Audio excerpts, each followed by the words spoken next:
Hi everybody, stream's about to start. Just trying to make sure I've got everything set up correctly because I've never streamed before.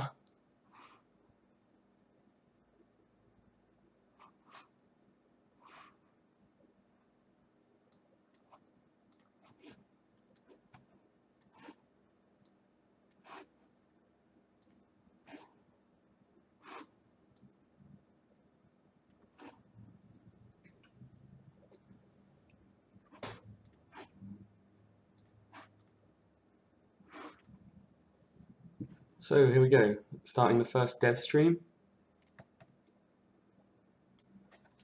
I thought I'd start with somewhere you all know pretty well.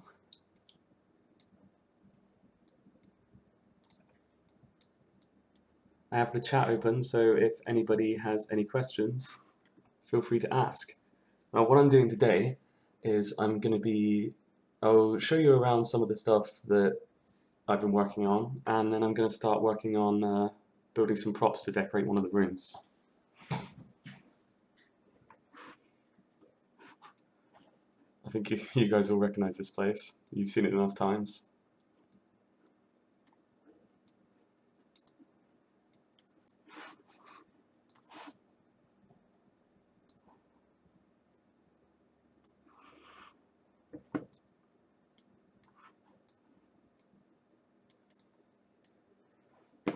Yeah, this is all built in the Unreal Engine.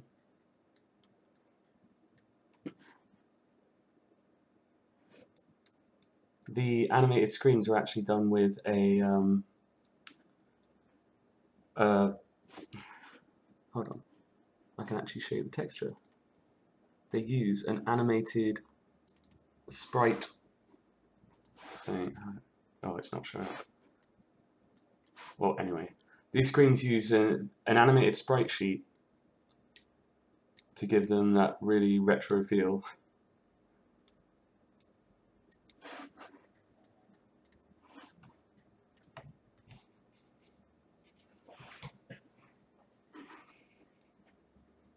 And we're using a Unreal's volumetric fog system, which was added fairly recently, which really kind of adds the atmosphere into the room.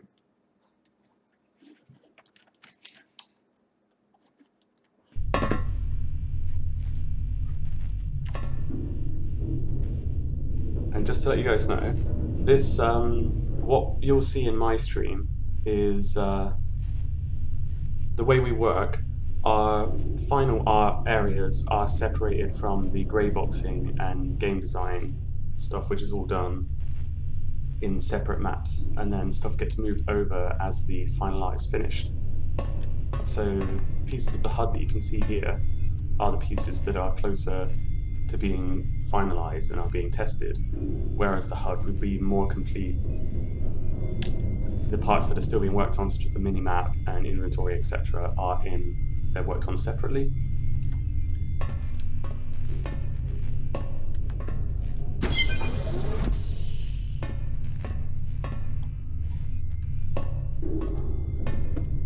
Give you guys a little look around. We're trying to make sure that we translate the areas faithfully, but give them all this extra detail and really make them feel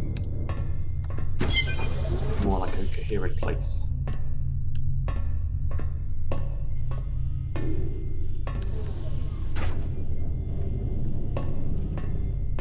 And so the area that I'm going to be working on today is this room here. This is the initial set of tiles. I'm going to be adding some more tiles, working on fence pieces to go around here and decorate the whole area. You guys can see the art pipeline, how we translate things over and get them to fit in with this pixelated style.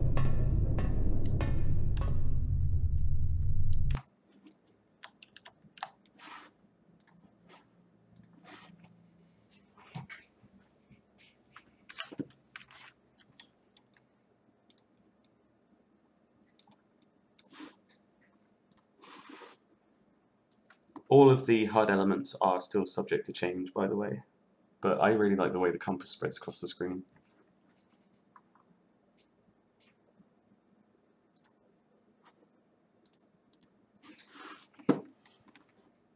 Here you can see how the high-res models they all get bundled onto these atlas textures.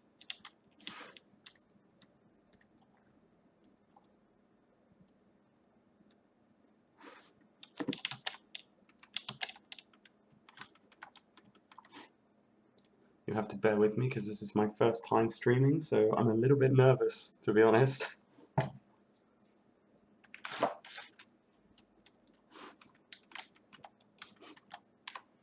So what I wanted to do now is work on some modular fence pieces that we can use in various areas to keep health and safety happy.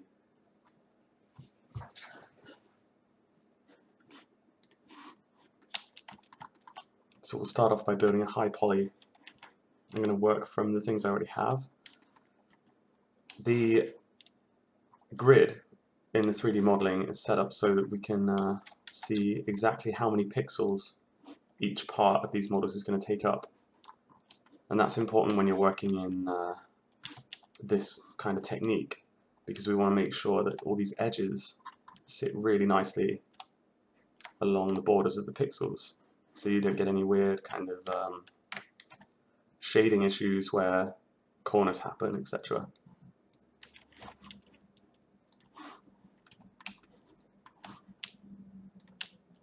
Let's see, we'll start off with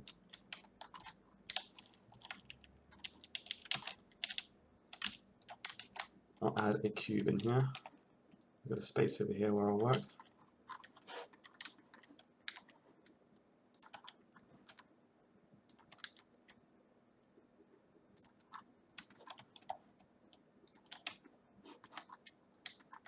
Now, we probably won't need more than about, let's say,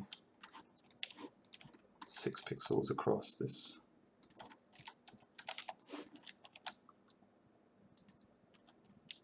That should be a good width for the fences.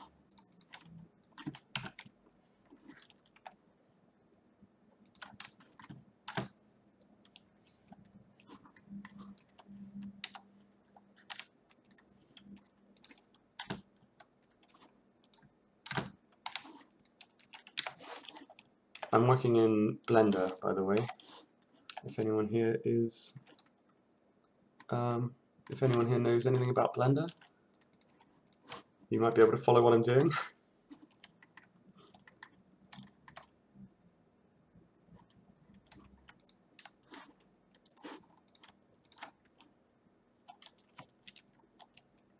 This stream is very much just giving you guys an insight into how the actual development of the game goes.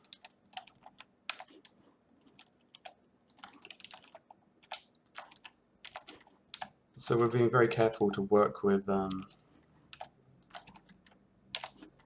within the limitations of using the hard pixels. So rather than just procedurally making a circle, I've specifically made sure that it matches these pixels. So when I UV unwrap the model, which is to wrap the texture to it, you'll notice we've got 6 pixels exactly across here. So I can map this surface 1-to-1. Now what I'm building right now is it's going to be fences.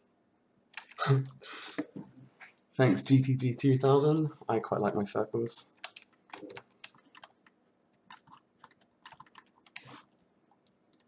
And if you go back into here, we already have some fences in here, but they were built quickly. We only have a couple of models. What we need is like a modular system that we can then fit to any area we want. It'll allow us to build much quicker without having to build a ton of separate models. These are also really thick. Like, I mean, no one's gonna break these by accident, but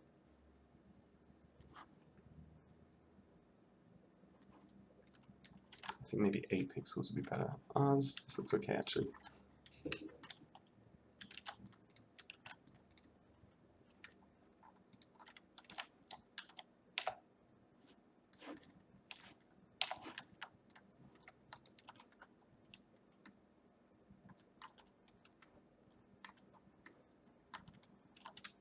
And at the bottom of these, I think it's important to have, if I really want to ground them with the world, we want to scale these out.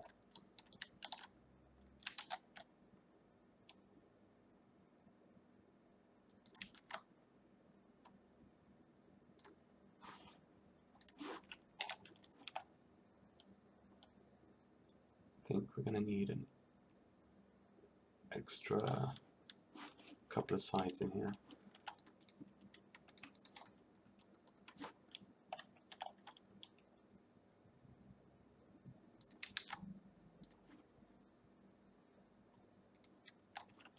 This method of creation, like making sure that it fits all of the fits really nicely to the pixels and stuff, that's not something that's really been done, as far as I know, in this kind of style. So there's a lot of trial and error and figuring things out as we go along.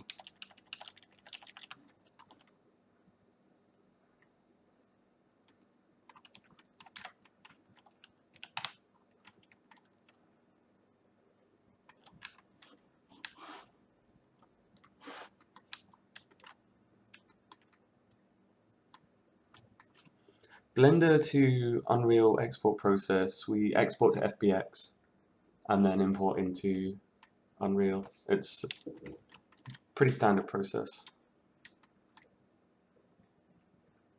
The interface for Blender might look different because there's actually a series of themes you can choose from. There's a bunch of preset themes which changes all the colors and stuff. It's really just personal preference. I think they changed the UI quite a long time ago now.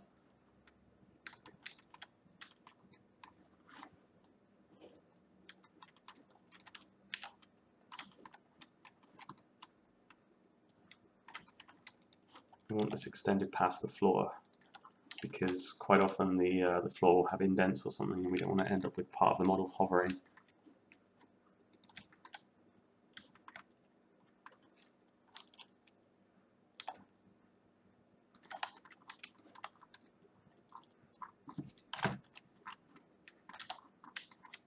Okay, the tiles, the standard tiles we're using are 2 meters by 2 meters to keep things simple in the game. If I move over here, we can see the tiles I'm working around.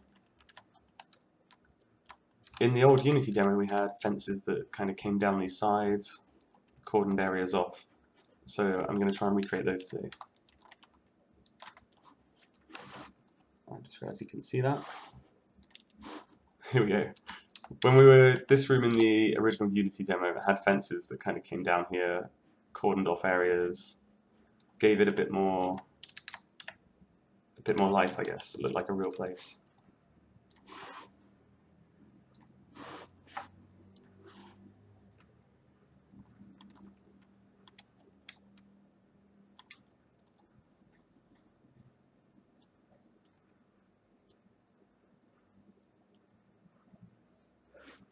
The pixels, well, each of these areas, like say you use a slope like this, that's actually, the texture on top will always be 512 by 512. So we're getting 512 pixels per 2 meters. So some of them will be stretched slightly in world space, but having it match perfectly into these tile grids makes things a lot easier to work with, and it's close enough that it still looks very cohesive. Everything has the same number of pixels.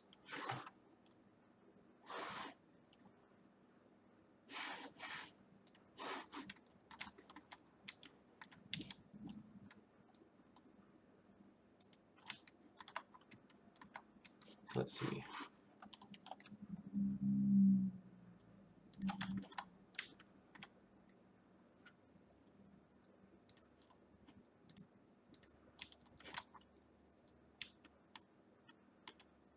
We're going to fit these fences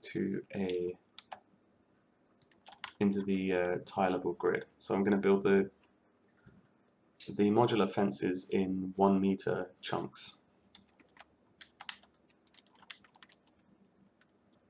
but I won't be having a separate high poly model for each fence chunk. I'm going to build a few smaller chunks that I can then build the modular fence pieces out of, and then that will save a lot of texture space. Reusing the same areas of the texture across many different places actually saves a lot of memory, which helps performance.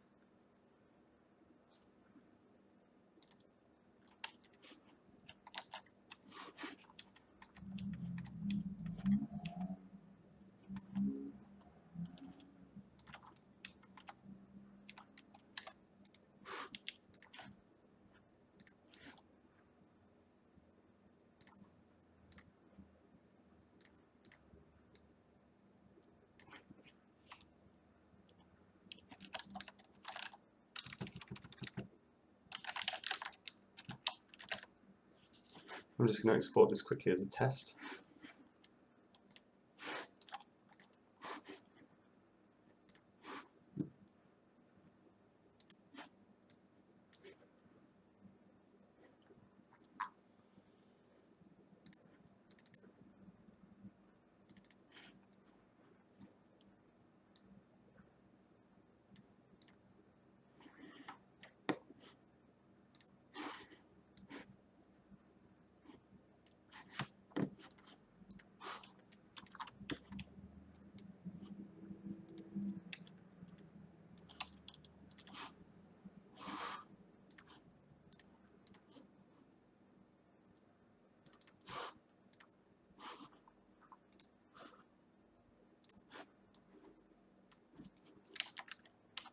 So we can see how high they are, and the thickness and everything, make sure that it fits in the world. See, this is far too small.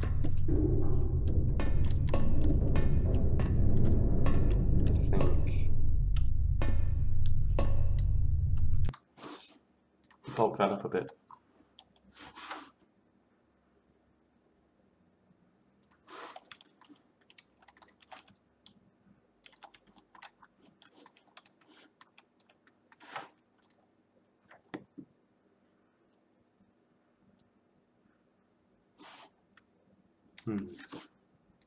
I'm going to make this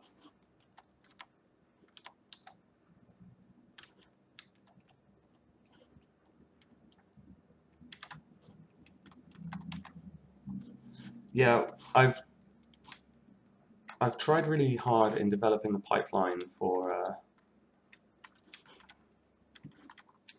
bringing these things into Unreal to make sure that we can test them really quickly.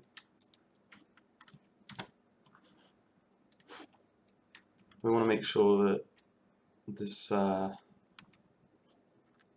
we can develop as fast as possible.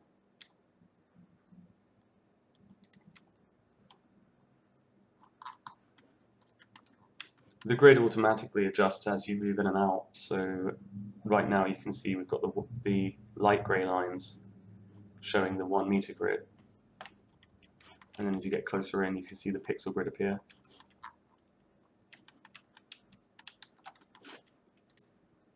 You might be right actually, that might be thick enough. I mean, it's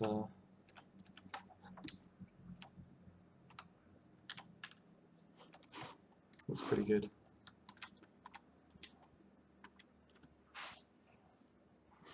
Unreal doesn't. We've just kept with the standard units in Unreal. It works. It has its own unit system, but everything in Unreal is designed for that system to be a centimeter per unit.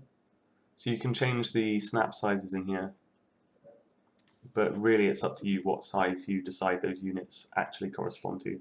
The physics and everything is all set up as if it's meters and centimeters, etc.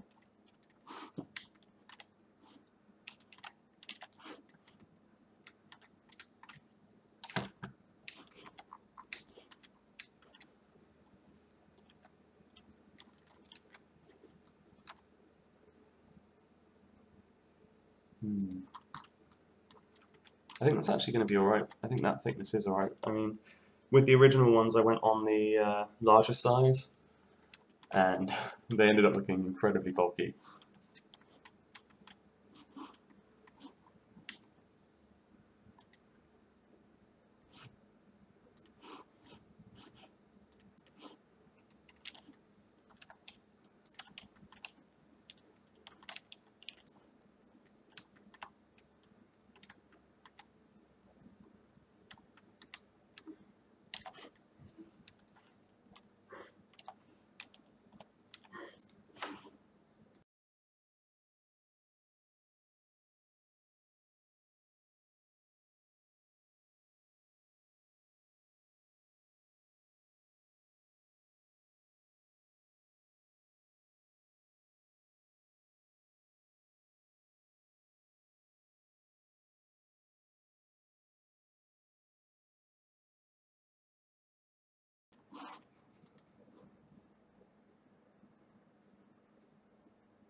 Omega de Silva.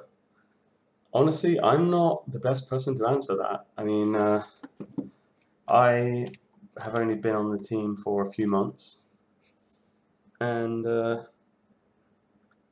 there are a lot of processes across the whole team. So I can only really speak for the art side and the technical art. I mean, I'm set up the materials and decide how the pipeline works, etc.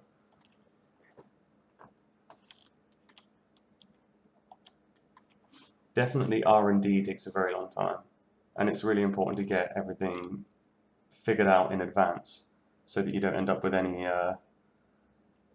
massive time sinks you weren't expecting. Having to go back and change things can get very time consuming if it's done a lot.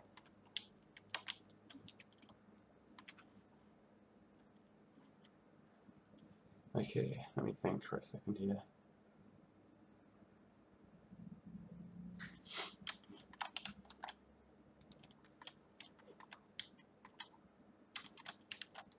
Bring this up to there.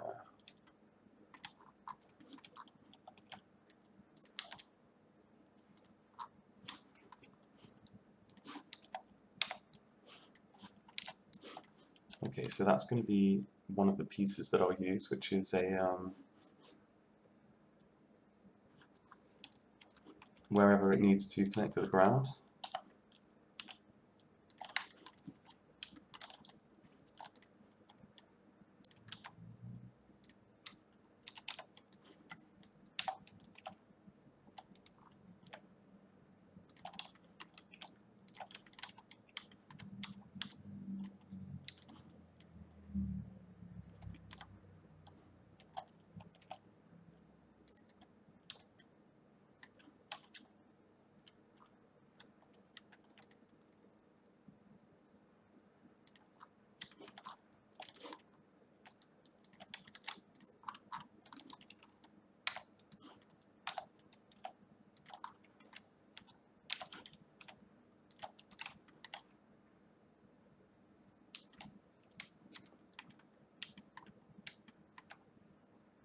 Yeah, I'm currently building the railings. I want to make sure that we can build them modularly, make them fit anywhere that we need, and that they will look like they were designed for a purpose, not just random bits and bobs. So let's see, I'm going to build another piece that we can use to connect pieces together.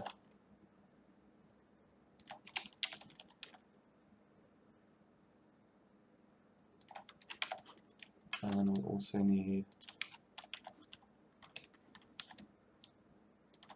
a T-junction.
Nice.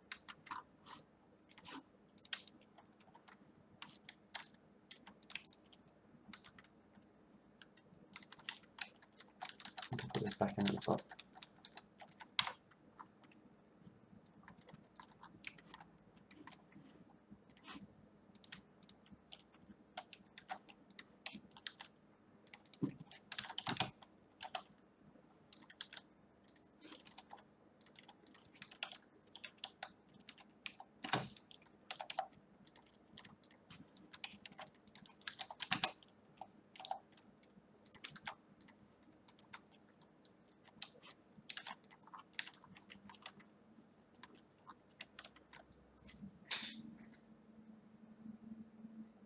The curved slopes I'll do separately just by, I'll be taking the final low poly models and adding the slopes to them. The high poly models will be just these separate pieces.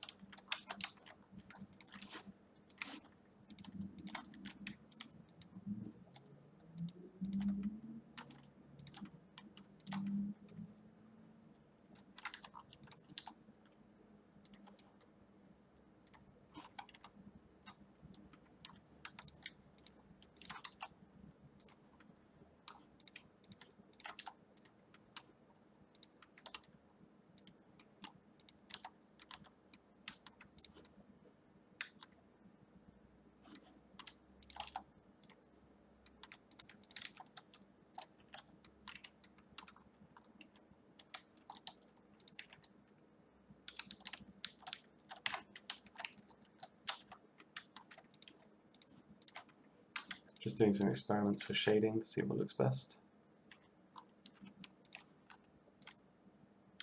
We get like a welded look here.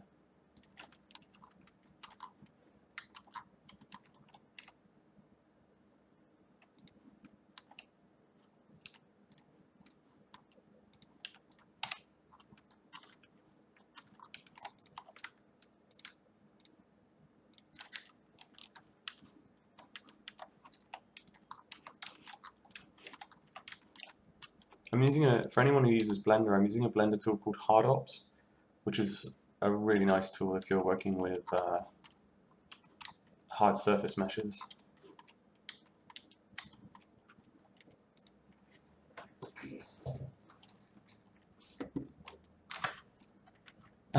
That's just a cat that I saw a long time ago and I really like the picture and I've used it as my profile ever since.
Let's see how this looks. If I grab one of these, the plan is to use these as joining pieces.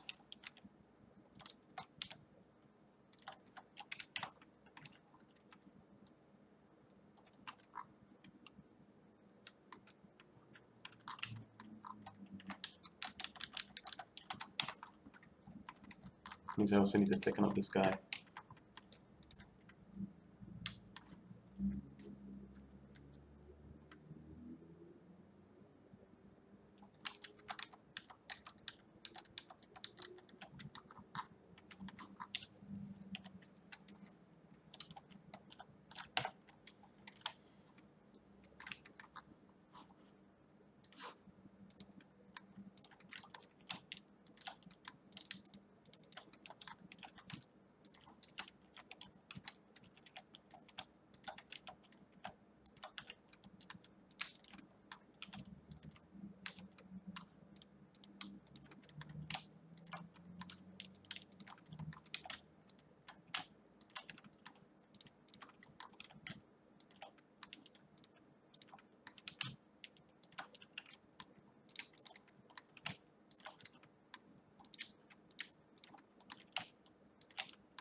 Cool.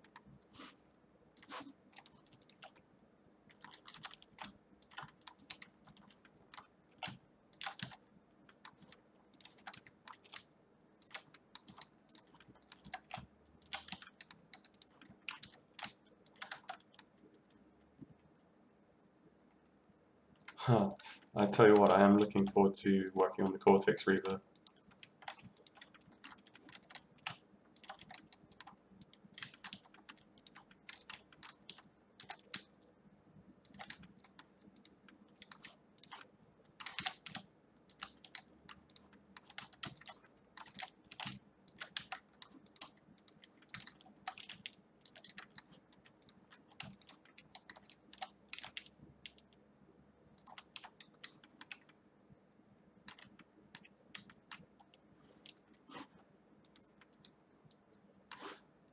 We're certainly not going to... I know that we're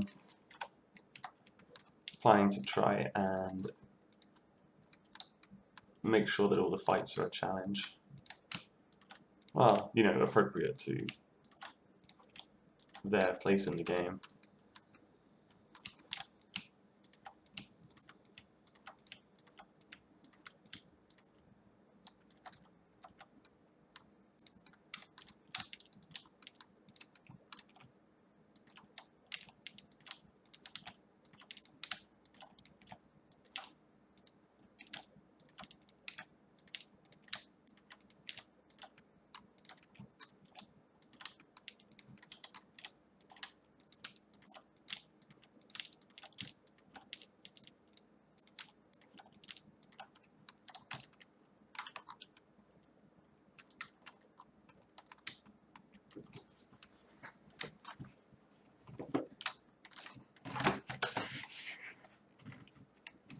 The Cortex Reaver is one of my favourite designs of all the enemies in System Shock.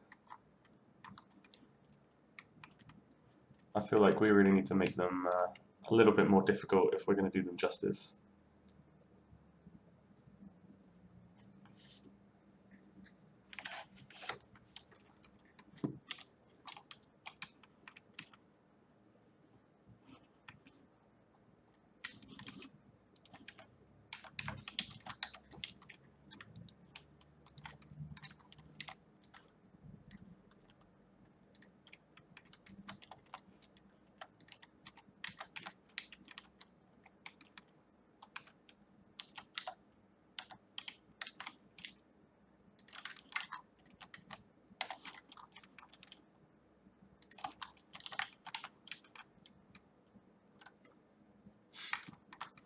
That should be all the pieces I need, I think.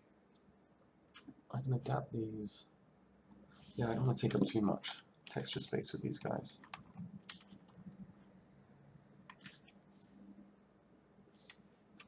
Okay, let's work with that for now.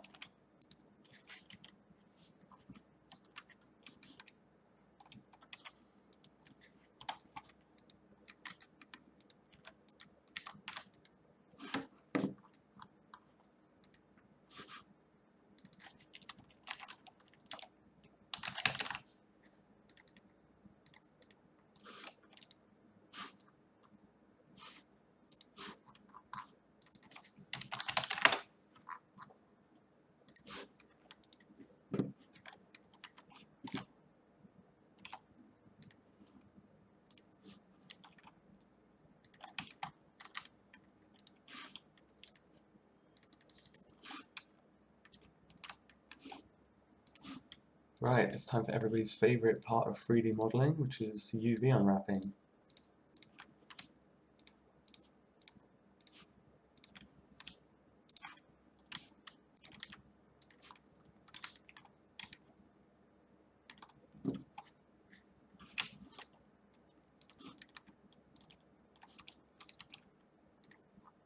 I had to develop a few tricks for UV unwrapping in this style, because we need everything to fit perfectly to the pixels.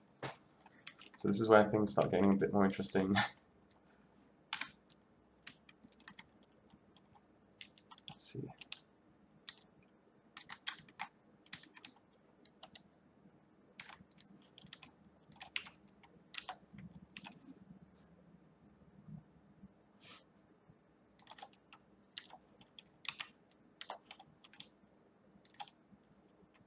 me just get these all in here for now.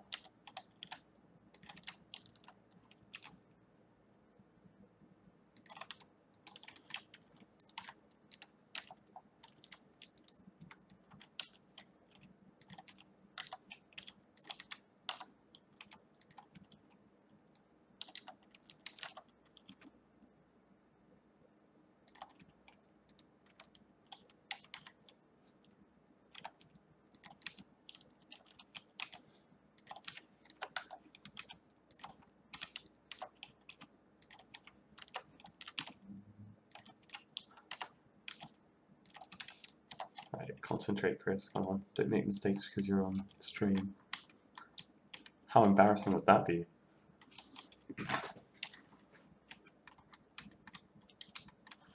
I wonder if I can get Unreal to play those sound effects from in here.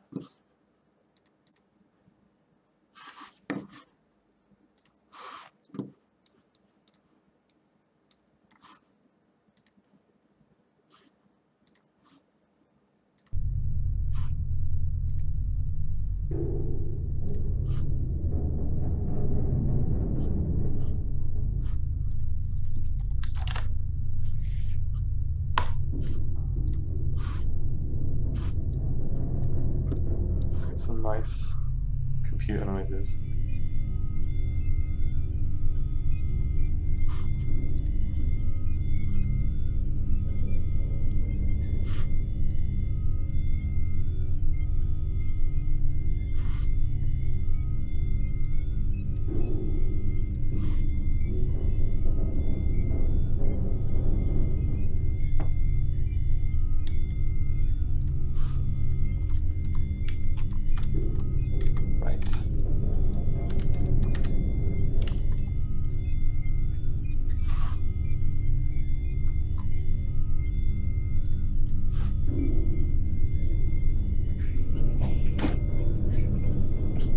Thanks, guys. I mean, I've tried to design the atmosphere following Rob's concepts, so I think it's translated pretty well so far. I always loved the atmosphere of the original game, and in my mind it was always this kind of very oppressive, murky place that hadn't been properly inhabited for quite a while, so hopefully that comes across and everybody gets suitably spooked.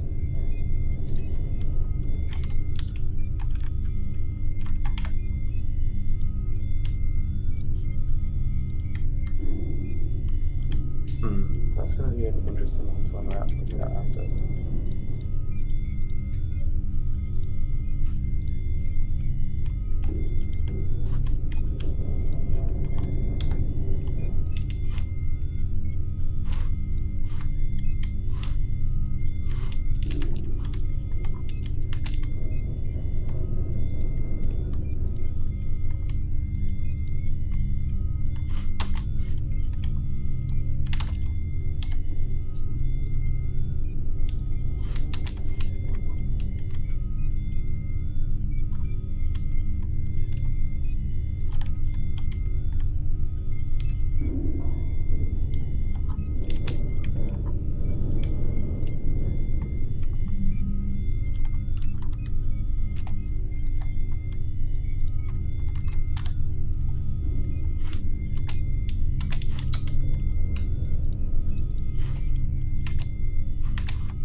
Okay, I've done something wrong.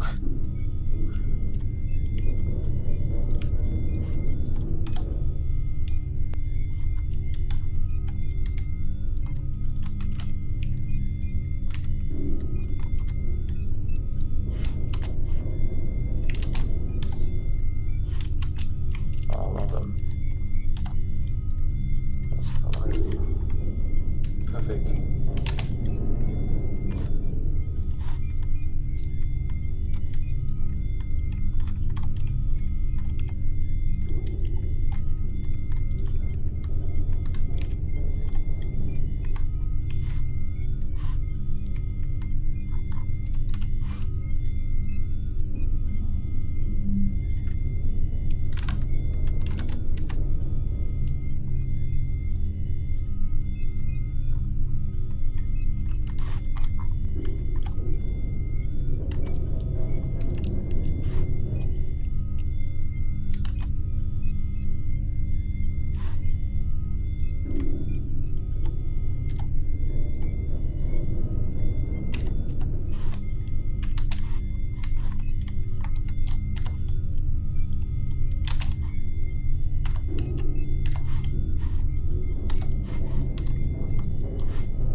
tell you what that jar's for.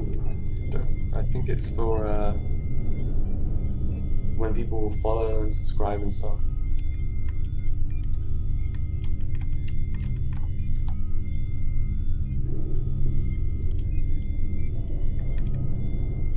I've got a better idea of how to unwrap this.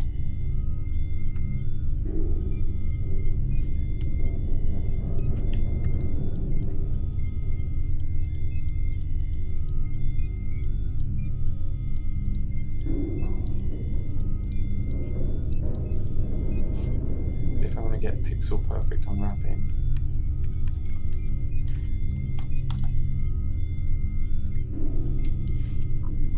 I'll probably make use of mirroring as well.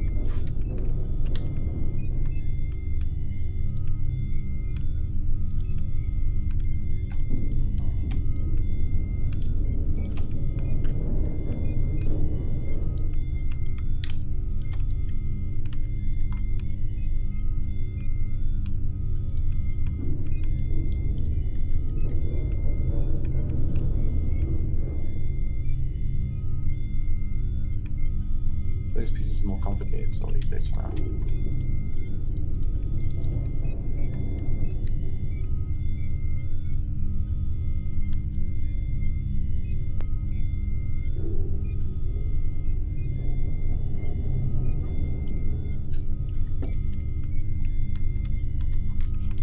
Because of the way I'm unwrapping the textures in this, they need very specific kind of per pixel work, so I tend to do a lot of stuff at the actual pixel level. So a lot of tools aren't particularly useful. I have to go in and do things by hand.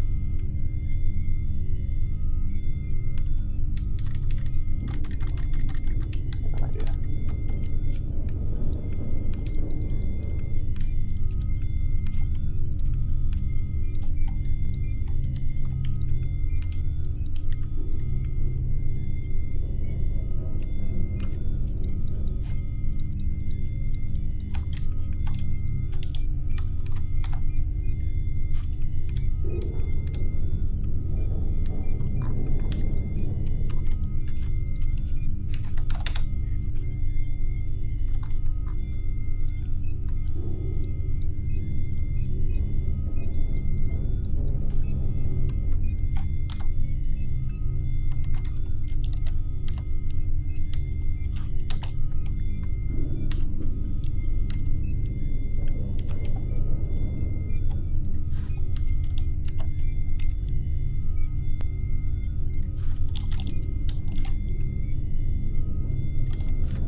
That's better.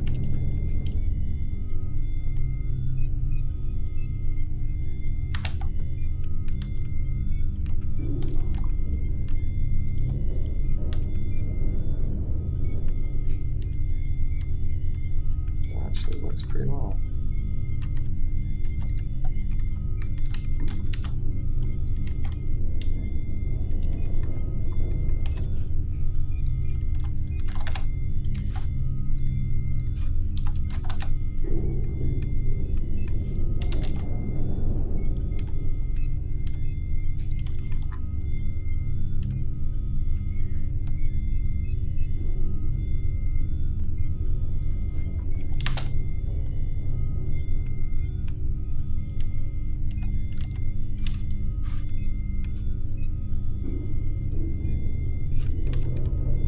Okay, that's those unwrapped.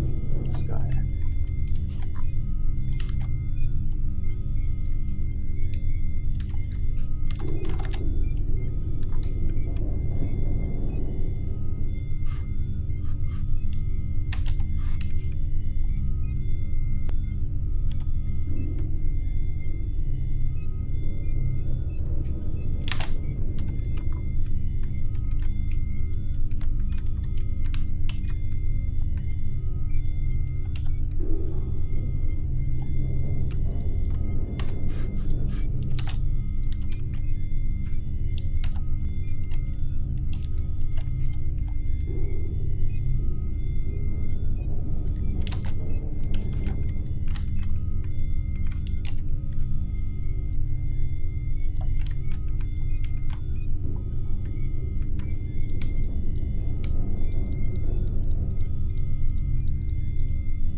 That part with the jump, so good.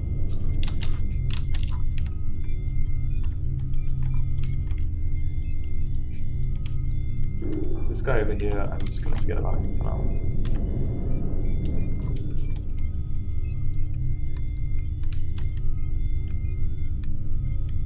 I think I'm going to build rid of those. Right.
So I'm going to try baking the textures onto these now.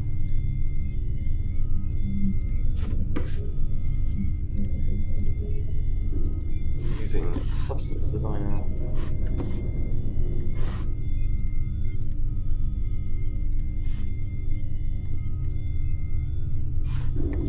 Ooh, sorry guys. I forgot the ambient was quite so loud. You know, we want to get that authentic System Shock atmosphere. I should probably put on some of the System Shock soundtrack.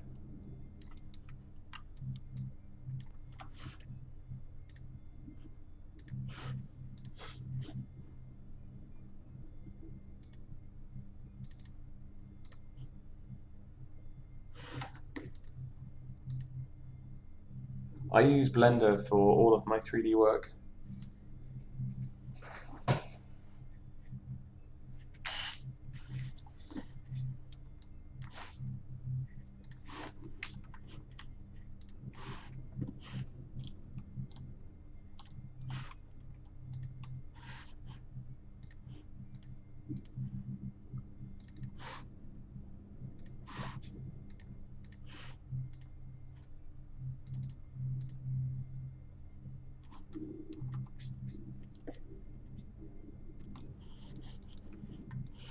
Here we can see the fence pieces currently untextured.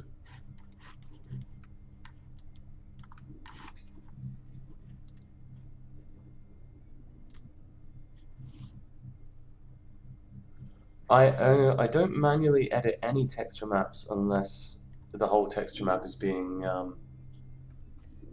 is pixel art, which is the case with the computer screens.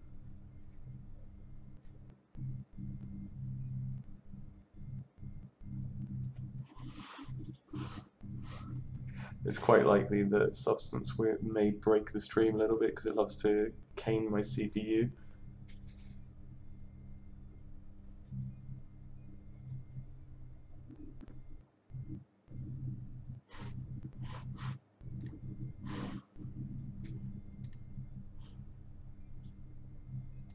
You can shush. Be quiet, Unreal.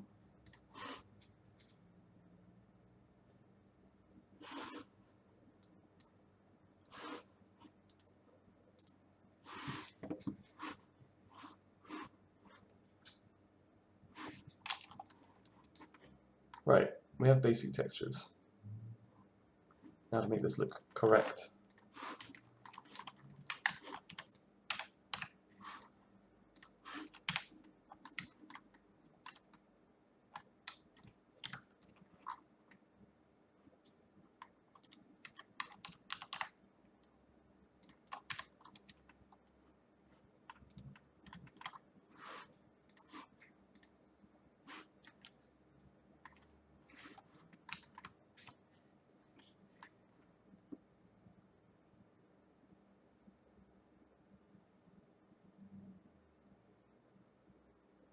Hi, Carly. Wondering if I should put some music on.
So one thing I haven't quite got the hang of yet with this streaming business is how to get it to automatically switch to the program that I'm using. Complicated stuff.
One of my many monitors. I want to surround myself with monitors. I should have like at least 12, I think.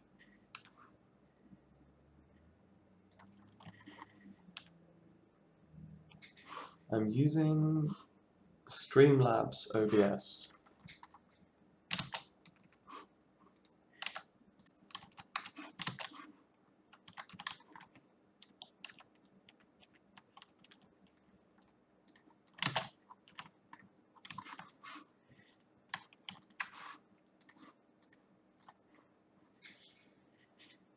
This goes in dark tones.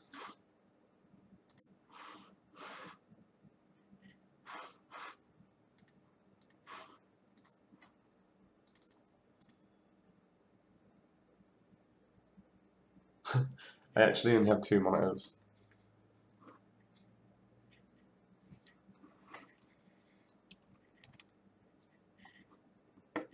But I wish I had 12. That would be good. That would please me greatly.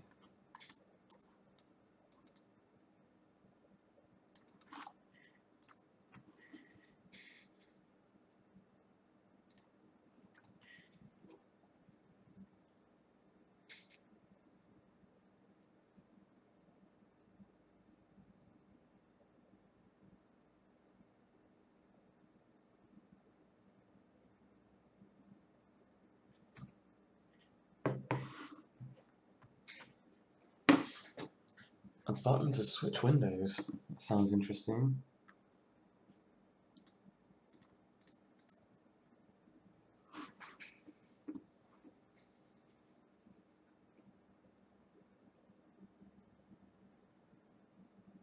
It's true, I tried working with one monitor for a while and it's impossible. I imagine if I go up to 3, I'll never be able to go back to 2.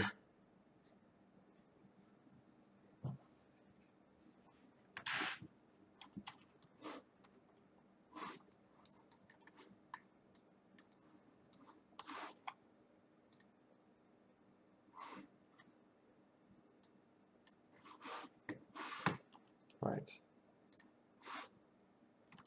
That seems to be working. Save that.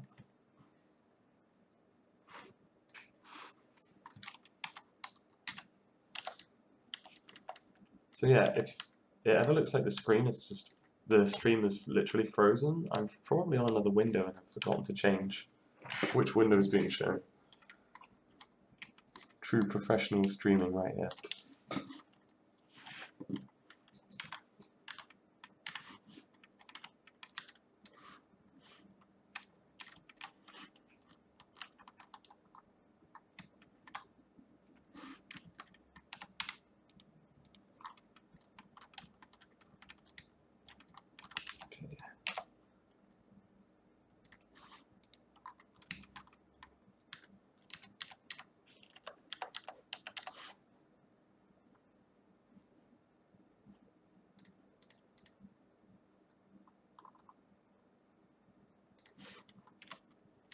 That's the right one.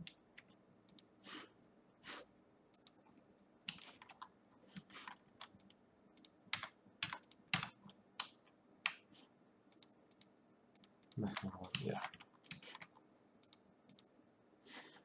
Okay.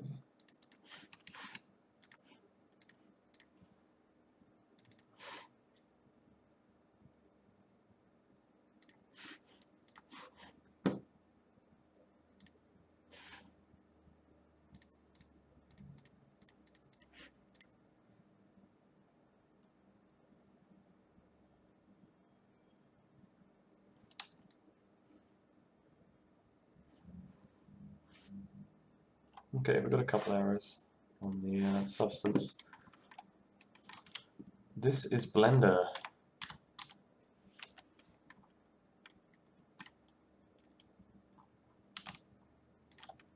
Mighty Blender.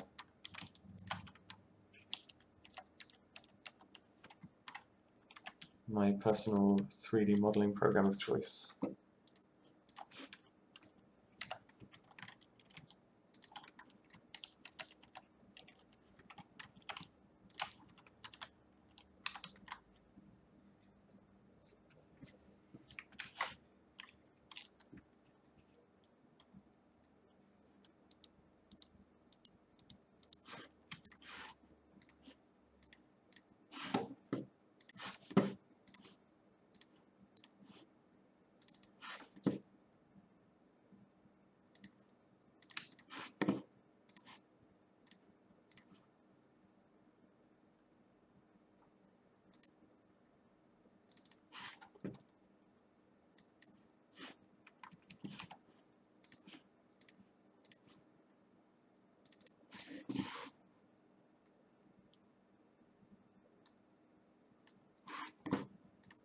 Okay, now in Substance I'm going to reload these tiles.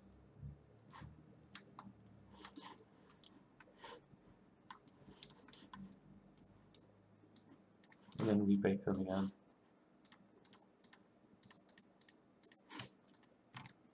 Working in 3D graphics involves a lot of baking.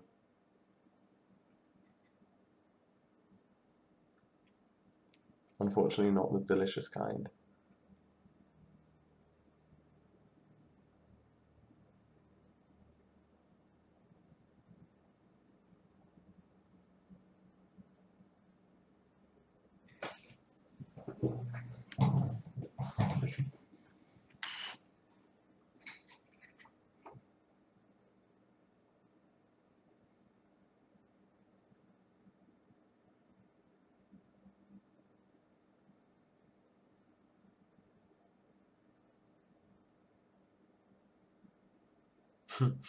I could make delicious cake.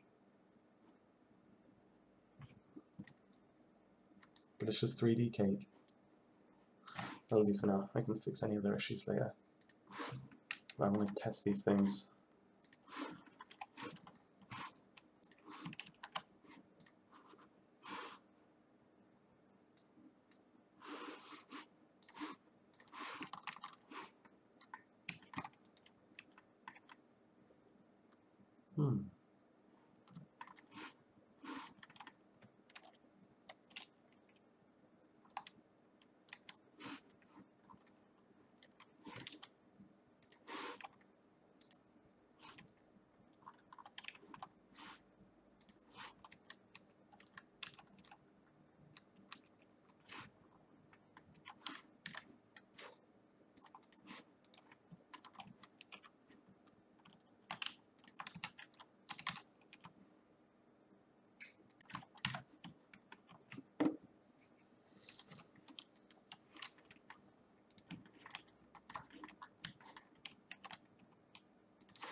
Where's my fence test?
Nice, got some. I just realised you guys can't see what I'm doing. Just testing the fence in Unreal.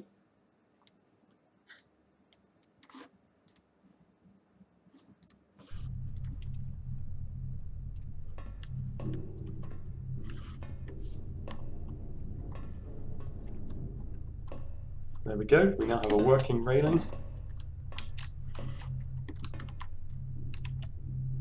And I can start making things a bit more complicated.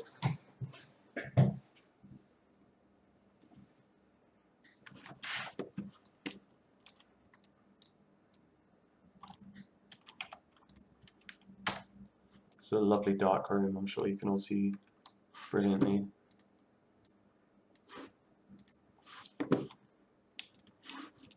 Oh, the last thing we want is fences nobody can jump over. That would be awful. I can't imagine that any game would be silly enough to release with fences you can't jump over. That would be mad.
The railing is so that people don't walk on the slopes and slip over and hurt themselves, which is obviously a risk.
So my 3D modeling method's pretty unorthodox, but I think it works okay.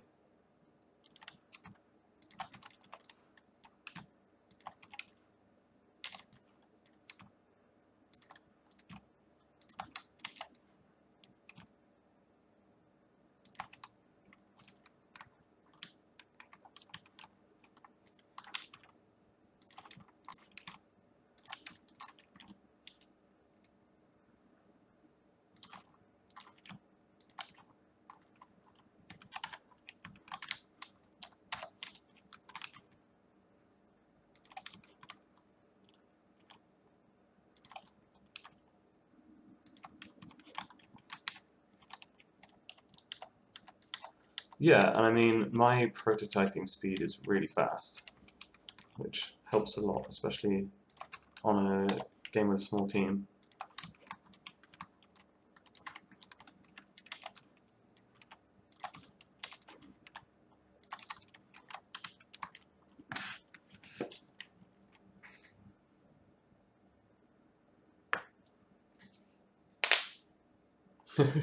I manually adjust vertices everywhere.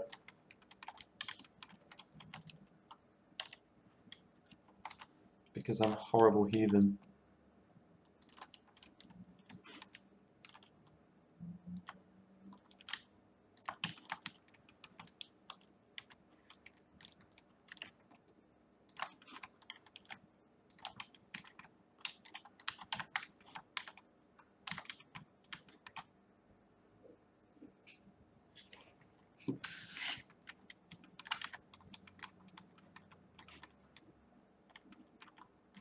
Right, now that I have all the pieces that I need, I can start building the modular parts of this fence.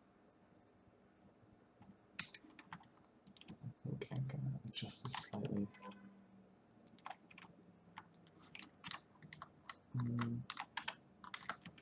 Oh, that's good.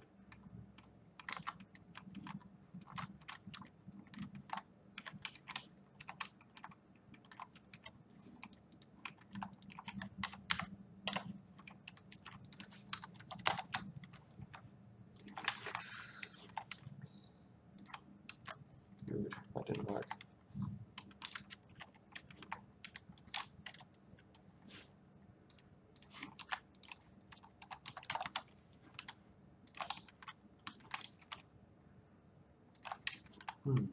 Yeah, that's cool.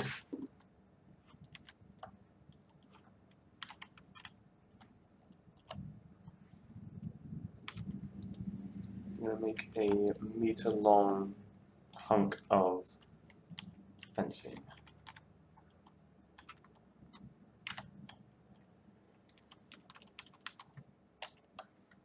Which I will use as an end piece. To do that.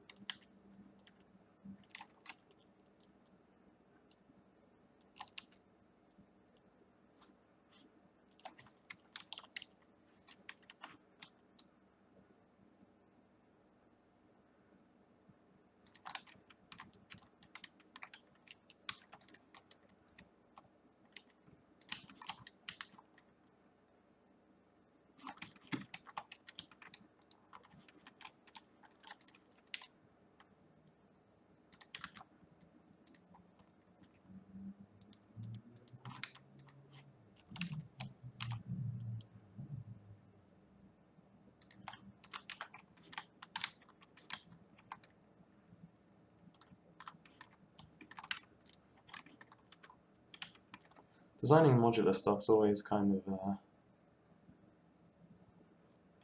a bit awkward. You've got to decide whether you want to have these pieces as separate fence posts you can put in between. Let's see.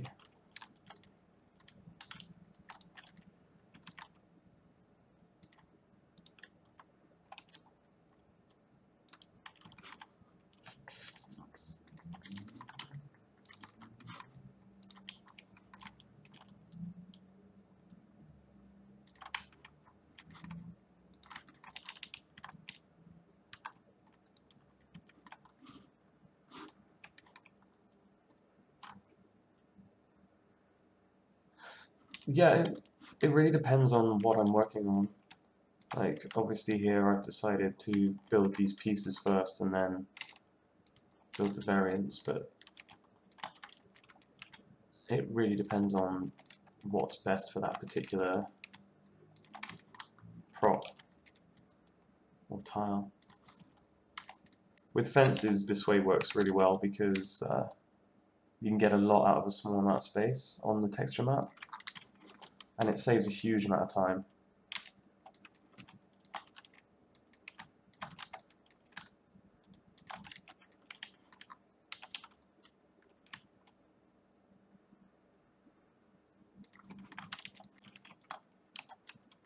if I had to make a separate high poly model for every piece, then that would take forever.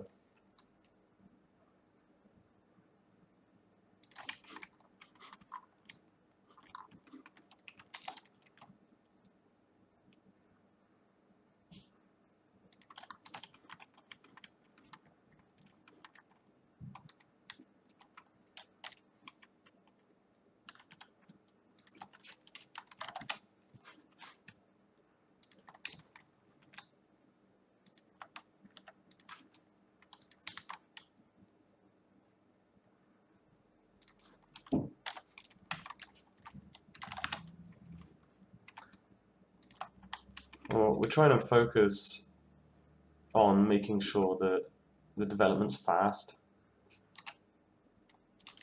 so we can, things like this we can build really quickly.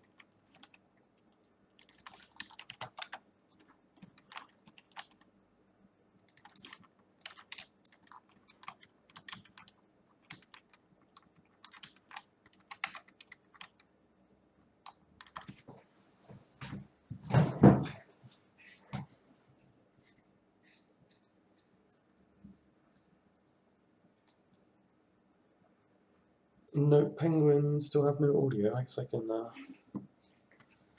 I do take my time. Don't worry, I'm not in a rush.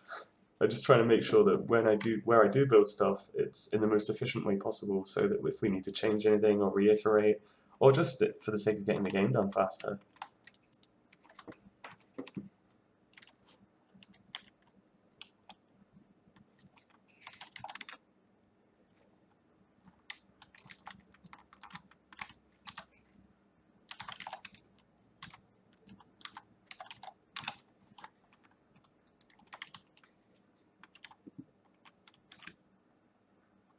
I mean, I'm excited to see this thing come together as you guys, so.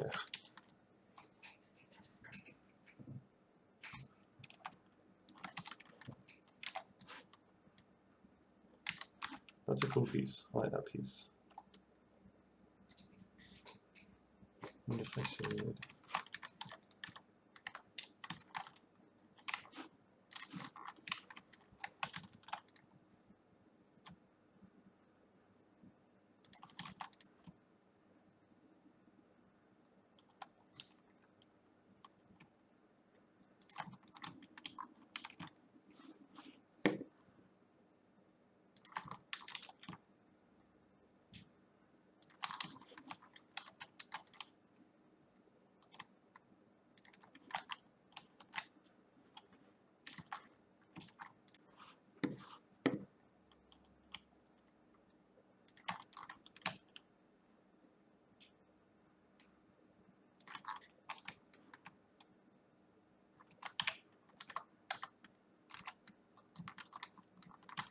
Nice.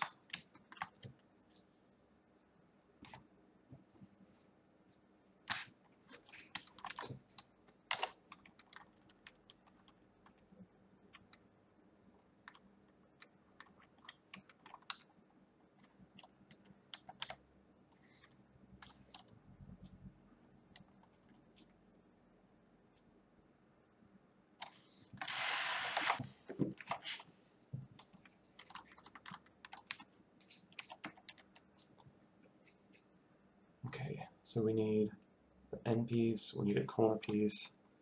We're also going to need those slopes.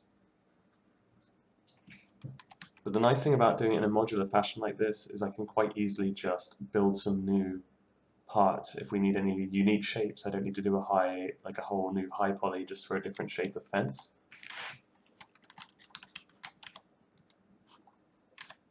So I'm going to separate this one.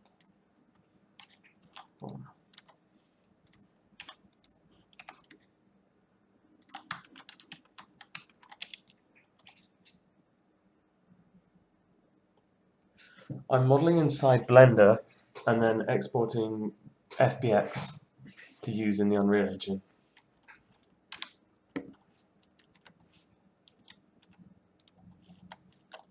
Let's get these out of the way.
you can see how quickly the parts come together.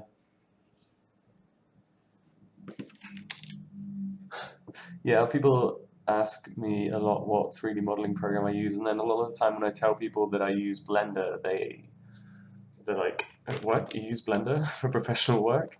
But it's actually a really good modeling program. Like, I think it stands up against Maya and Max really well. I've been told I should try Modo, but I've been using Blender for about a decade now, and it feels like second nature. So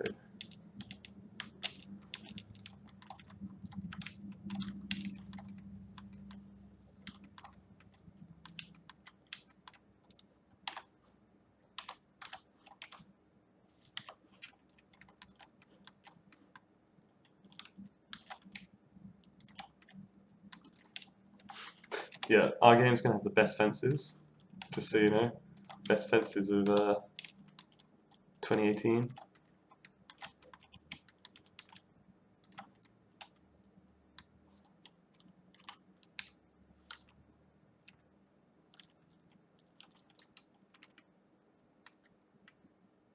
Hmm.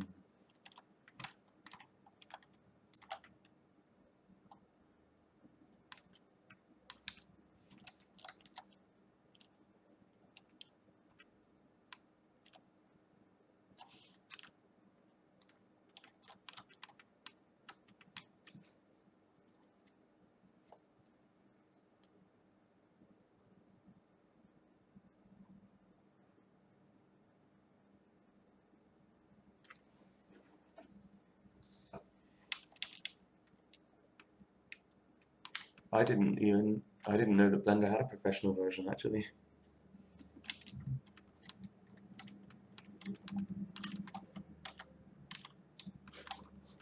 Okay, I'm gonna change something here.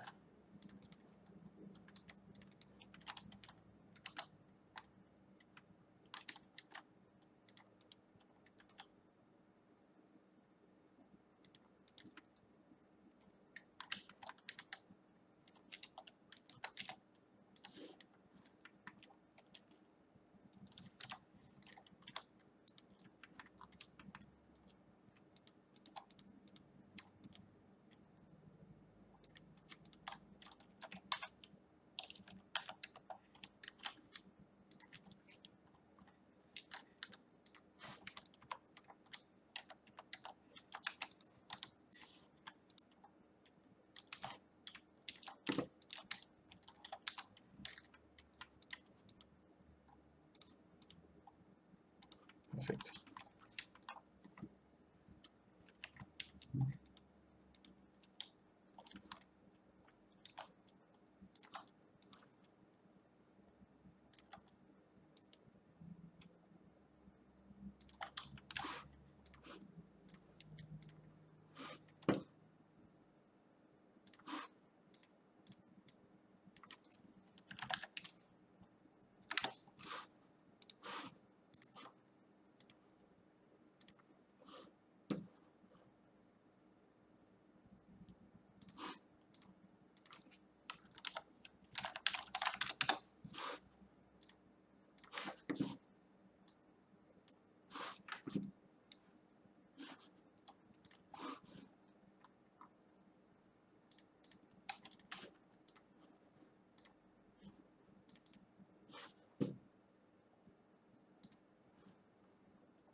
Our cute little fences.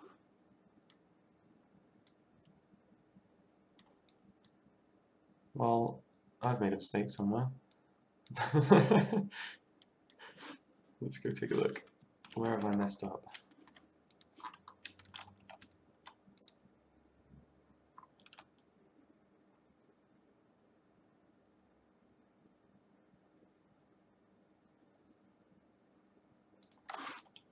That was pretty simple.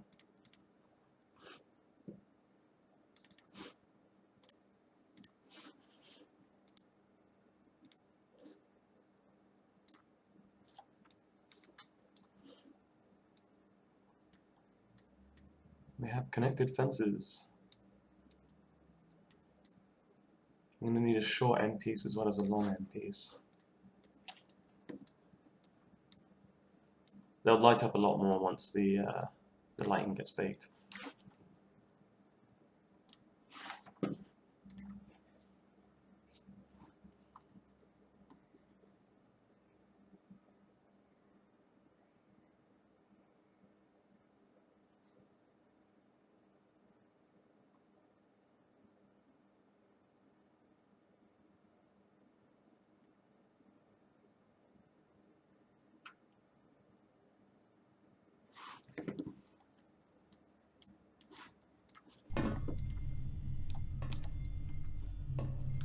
Look at our nice shiny light effects. Oh yeah. So I'm going to build this fence so that it can correctly go around this edge and come down here.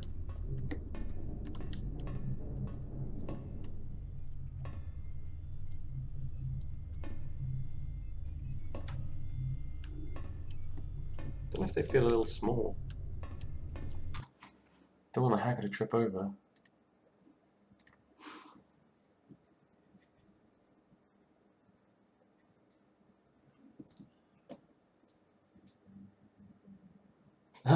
I heavily use static lighting.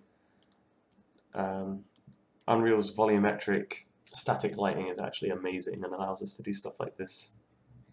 Volumetric mist, which in most engines would just be a static color, but we can light it using the static GI that's baked in the light mapping.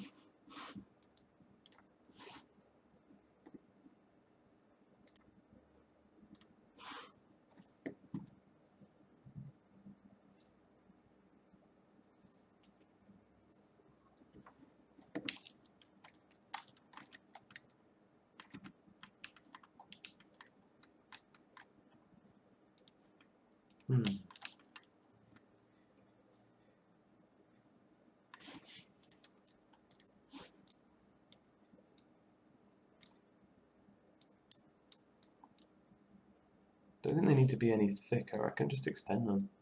That's pretty easy.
Neat.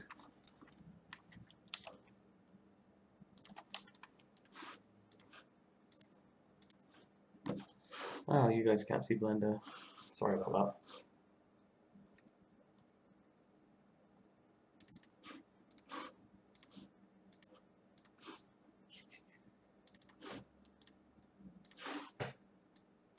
Well, that was an exciting trip to Blender. Now we have higher fences. That's better.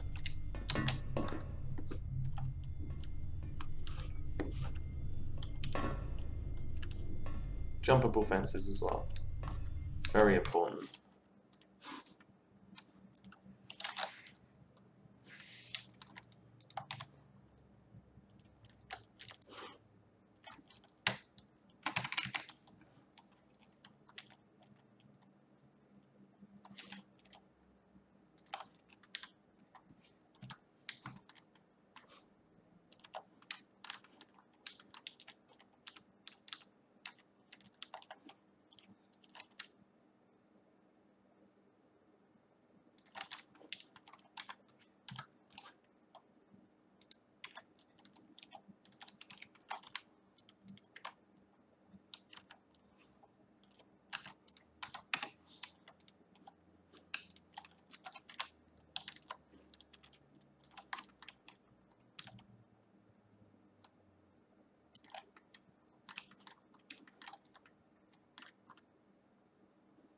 The midpoint is around there.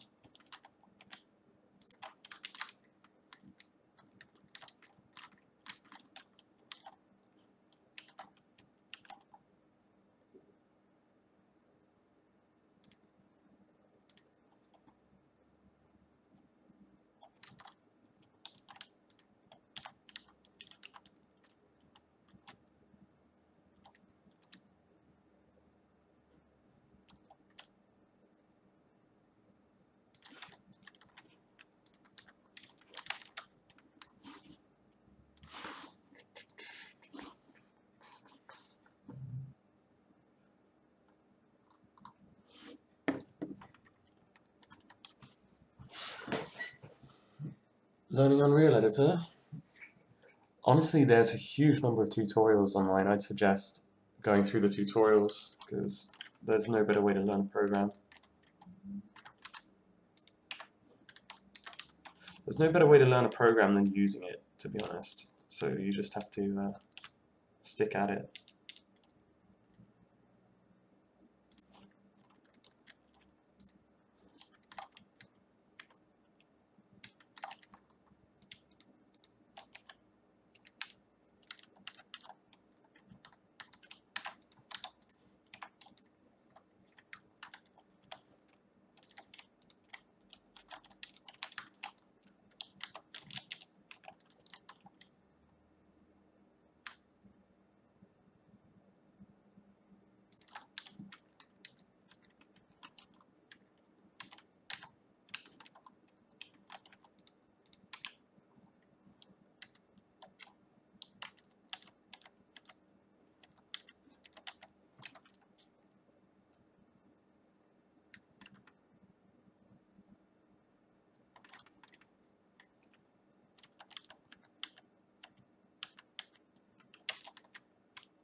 Oh no, I made a mistake. That's foolish.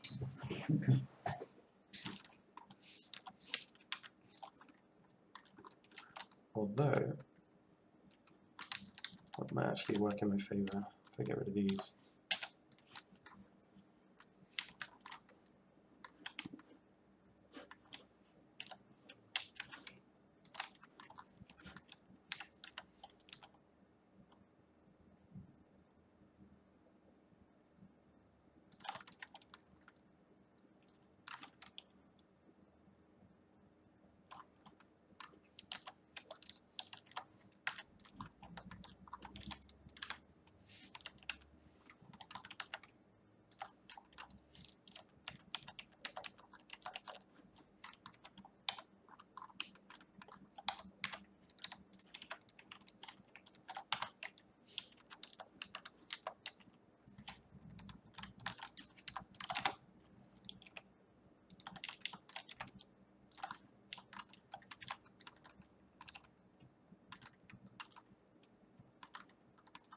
Nice.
I learned Maya, but I could never really,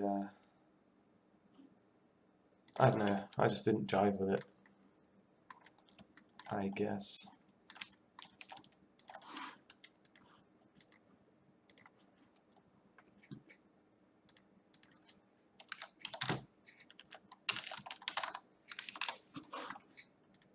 Very powerful program, though.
Not enough.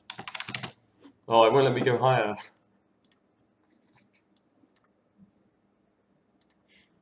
It won't let me go higher than one motion blur. It's a shame. I was hoping to crank it up to 1,000.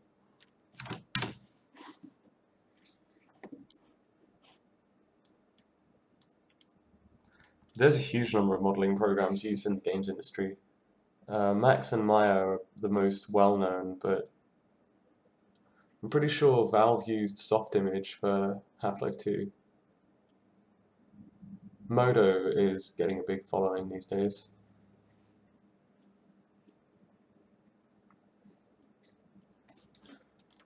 They're pretty easy to climb on so far.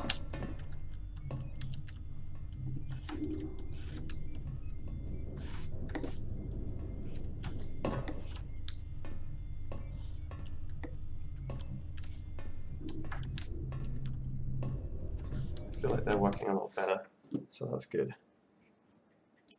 The old railings were super thick. Here's a nice spaghetti, railing spaghetti. Where is it? There you go, have a look at the railing spaghetti, isn't that pretty?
Nice.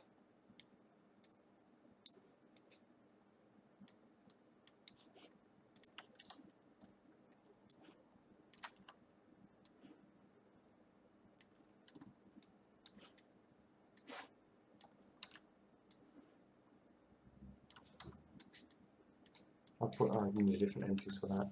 It looks messy.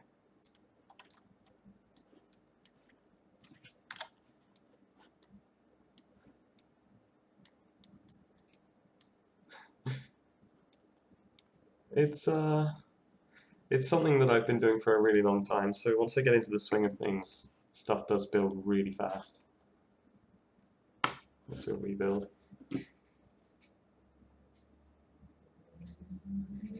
I don't know how rebuilding the lighting is going to affect the stream. Hopefully you can still hear me okay.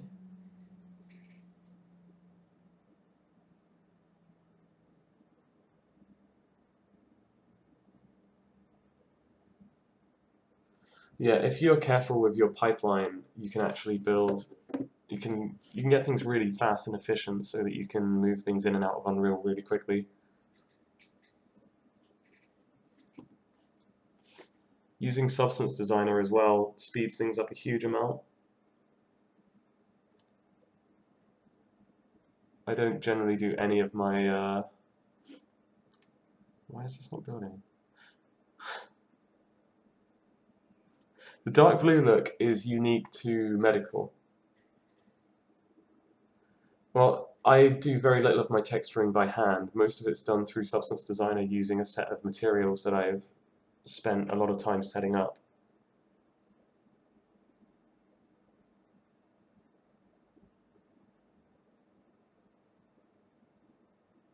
Okay, so apparently building lighting while on a stream is a no-go. That's taking forever.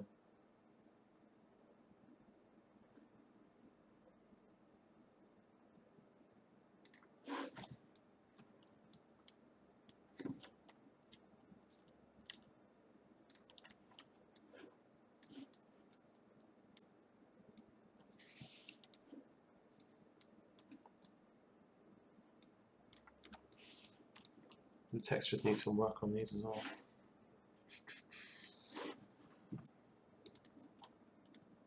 These are all the parts that I'm using to build the fences.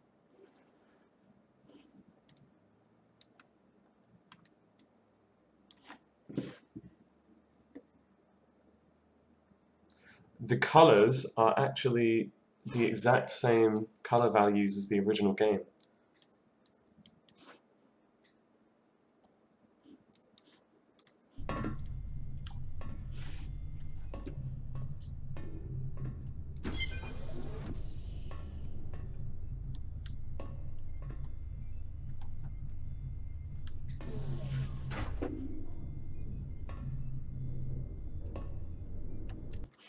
Oh, yeah, my bad.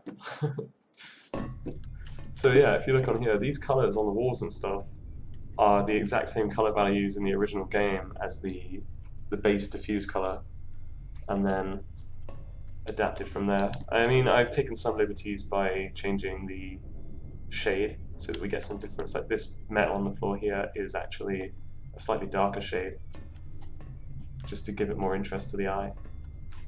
And a lot of these have been traced pixel to the original textures. We're not doing that everywhere, it's just wherever it seems appropriate. I think that's a nice callback.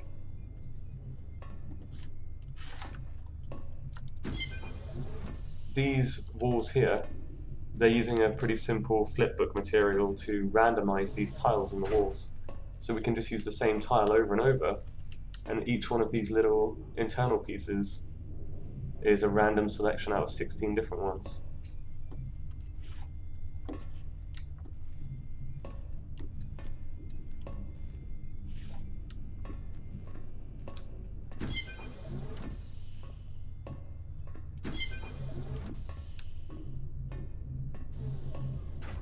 Obviously, where I work is very separated from the bulk of the game, which is being grey boxed and built out without final graphics. So it's up to me to build all these parts in this small section, which is then expanded out to cover all the grey box on a separate level.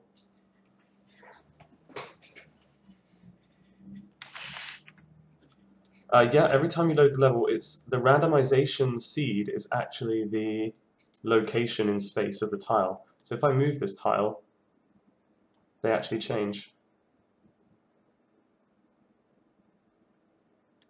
In fact, if I bring it right down, you can see it as I move it. Ta-da!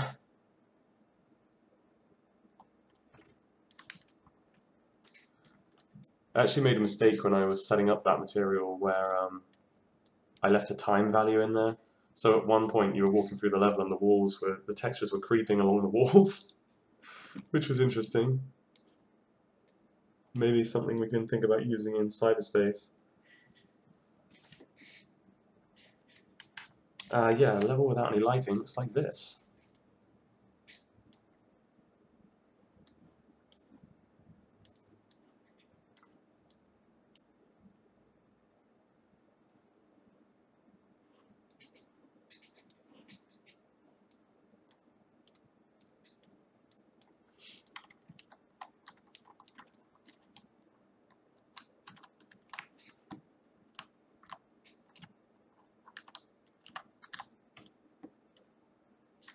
It is really nice being able to see, like, look at this and see all the original colors.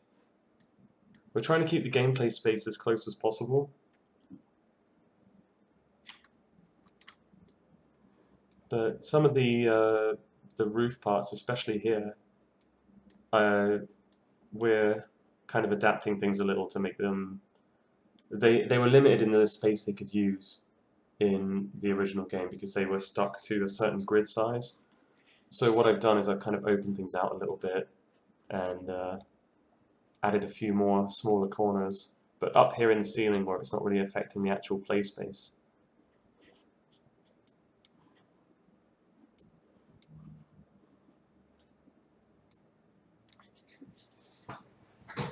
Hopefully more people will look up now if I put interesting things on the ceiling.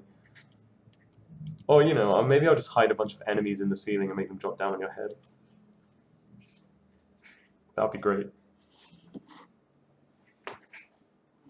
We could do the Doom 3 trick of having a bunch of secret cupboards full of enemies. That would be great.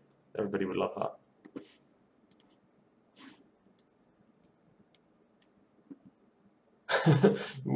How about we've already got a gorilla tiger.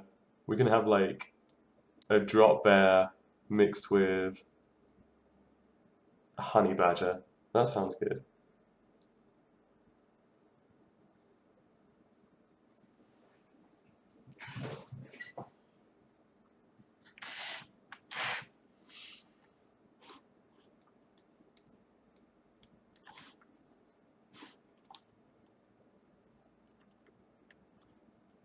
Alright, if I get this fencing going. It looks a lot more realistic than the chunky fencing that I built previously as a quick placeholder. I'm a lot happier with this one. Let's get this out of the way.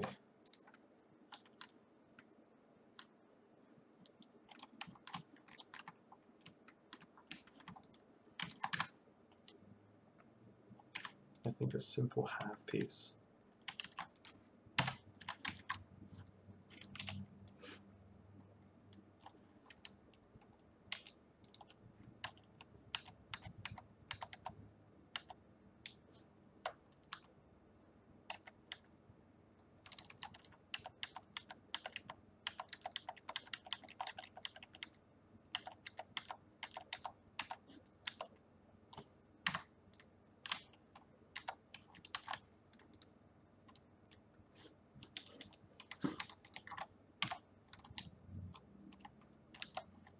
Oops, what did I do? Oh yeah.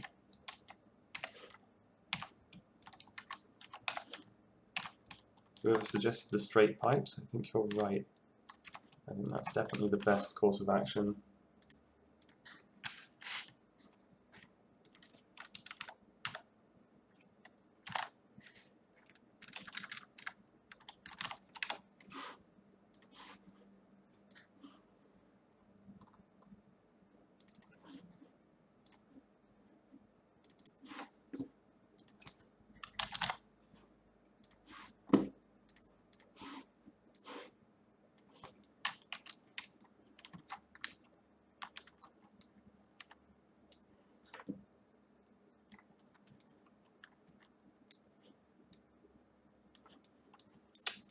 Oops, I forgot to set the grid back.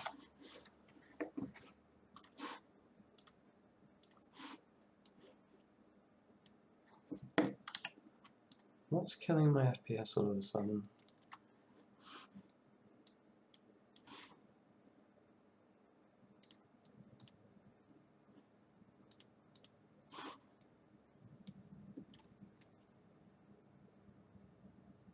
The animated little screens actually have lights.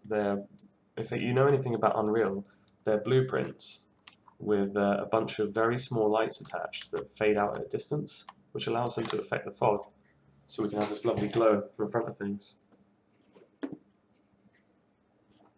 So we're using actual dynamic lights with no shadows or anything, which are incredibly fast to render without shadows, especially if they're small. We've got a separate dynamic light on every screen.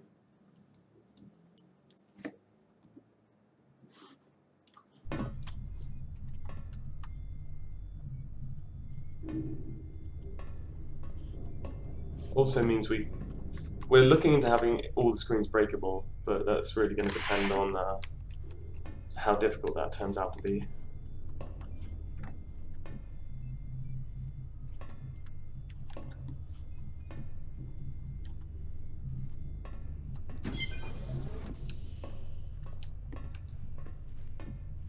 I mean, Unreal can handle literally hundreds of tiny point lights. If I switch over to lighting quality mode, that's shader. Here we go. So these red areas, we're starting to get quite a few lights on top of each other, but if that's only in a small section of the screen, it's not going to cause any real slowdown. These colors actually show where lights overlap, and in the majority of cases, you see we've got dark blue, which is virtually no. I think that's no lighting at all. That's all static. On my 980, when I'm not streaming, I get a solid 120 FPS when I'm working in the editor, which is pretty good.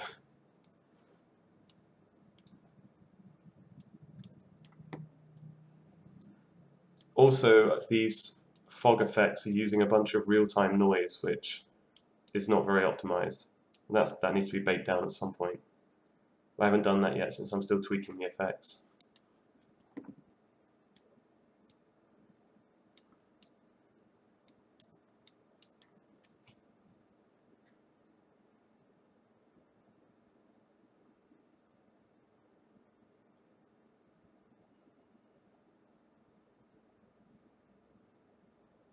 Well, I'm testing this as I make it on maximum graphics on a 980, so with a 1070 you should be fine. I mean, we're aiming for 60 FPS on consoles, so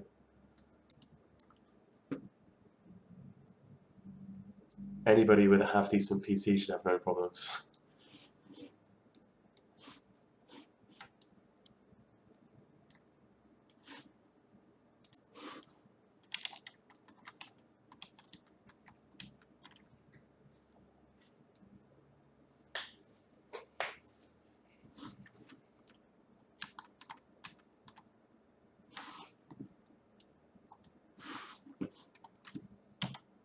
I hope you guys are finding this stream interesting. I mean, it's been quite nice being able to show you guys what I'm working on.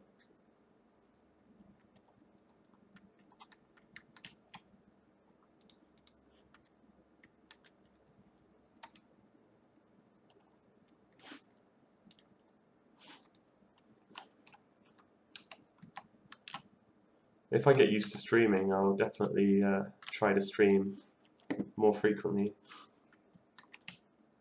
Certainly helps to keep me focused. And I'm sure you guys are happy to know that you're helping me focus on making the game.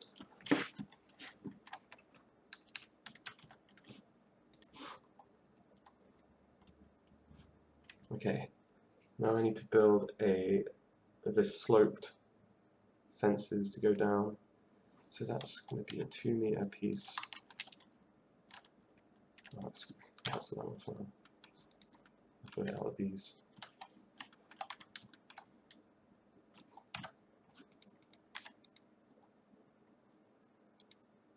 I need these end pieces.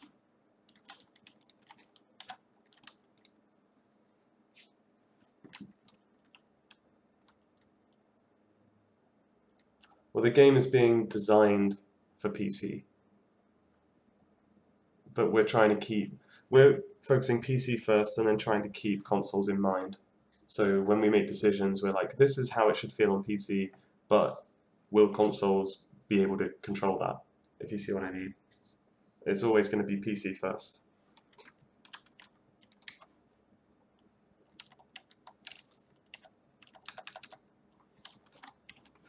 I mean, personally, I wouldn't play an FPS on a console if you'd forced me, but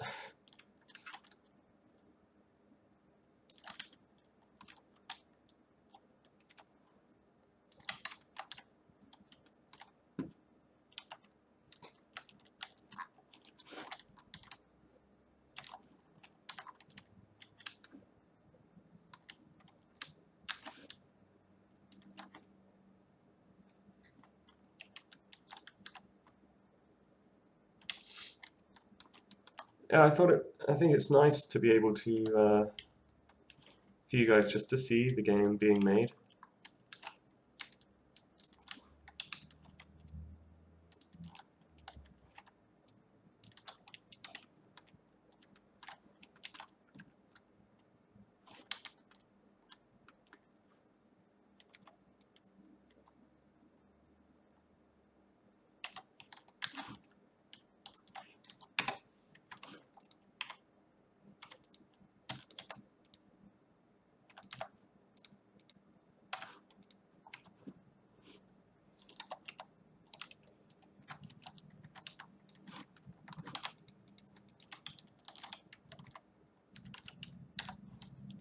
I won't always be talking on stream, sometimes I'll just have music on.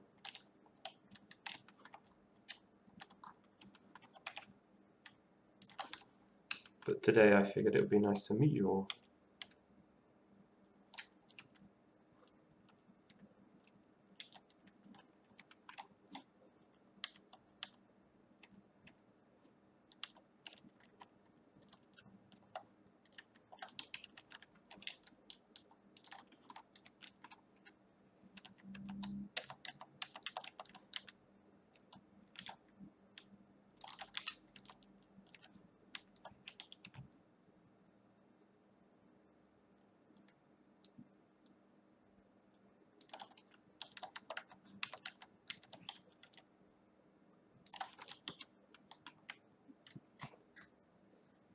I'm using Blender right now.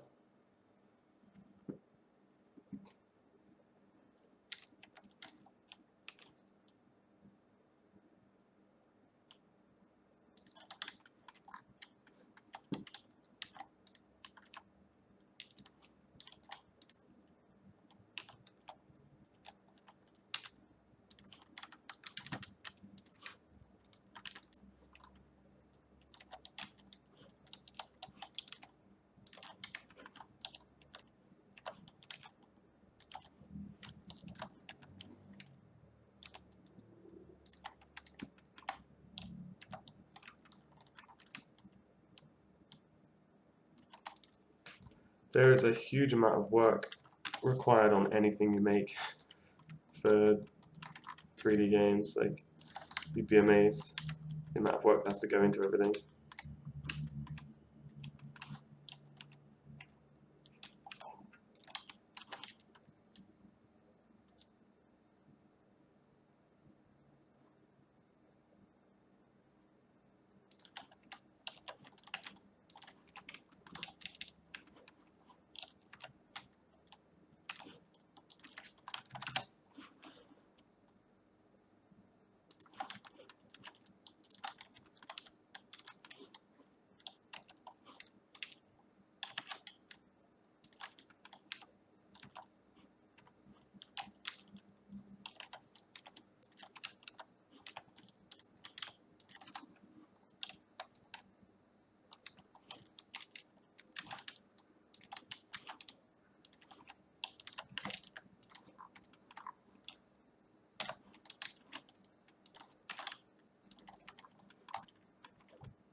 bear in mind as well that like my workflow is something that I've worked on for years to get as fast as possible. I was much slower like a few years ago. I was far slower than this. That's why games have so many people working on them.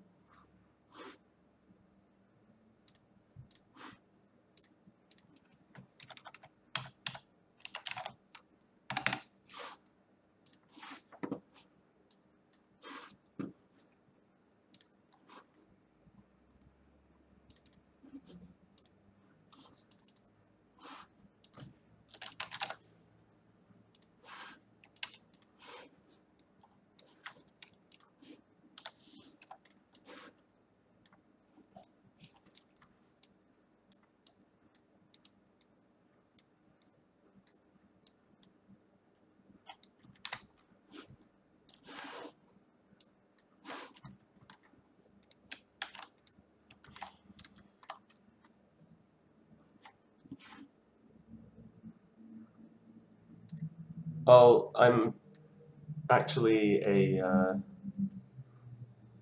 I'm multi-skilled. I'm not just an artist. I'm an artist, modeler, animator, texture artist, like pretty much the whole art side.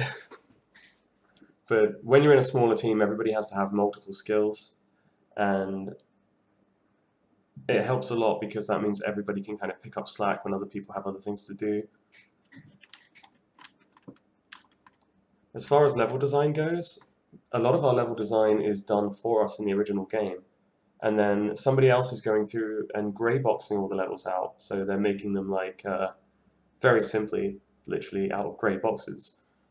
And that's where the game is like, that's where the levels are designed in terms of gameplay and making sure everything fits together and any small changes and stuff that we're going to make. But that's done separately from where I'm working.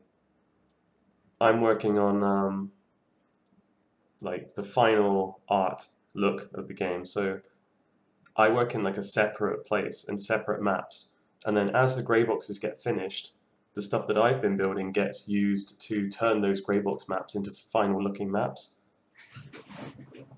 That's why you'll keep seeing the same rooms in final art, because it's not until the gameplay is ready in the other rooms that you really want to move everything over.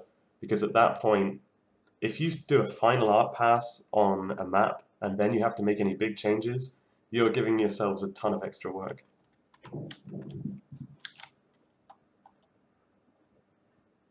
This way I can figure all the art stuff out in advance, while the actual level design and gameplay gets worked out separately.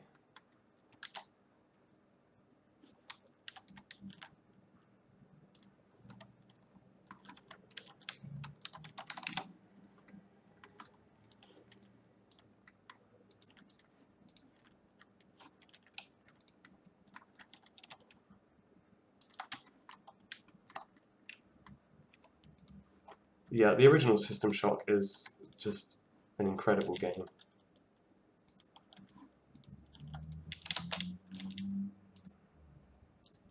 I really don't think that there's a huge amount of design we have to do.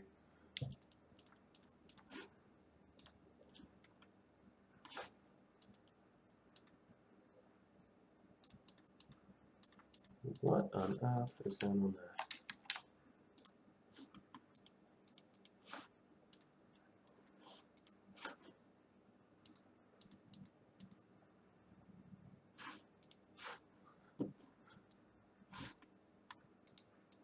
Oh, this isn't going to work. I need to use a lattice.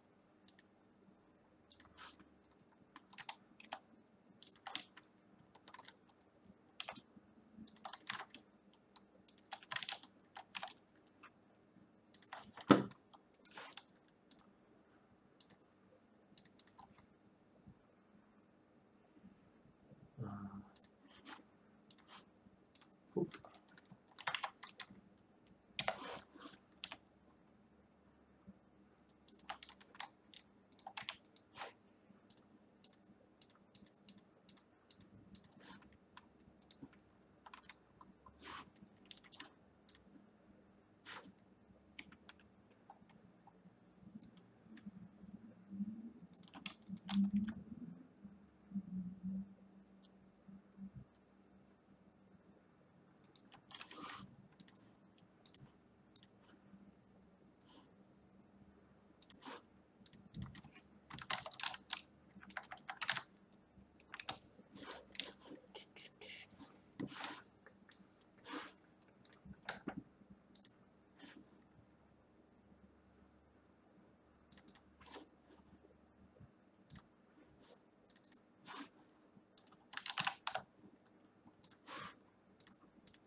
Hey, that's better.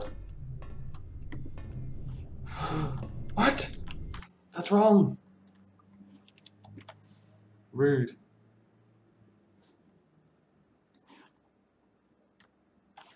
Okay.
Good shout, GTG.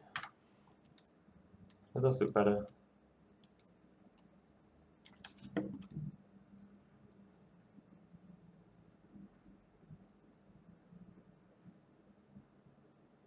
I do the UV maps myself because the way we're doing the graphics in this game, everything's has to be synced up very closely to the pixels.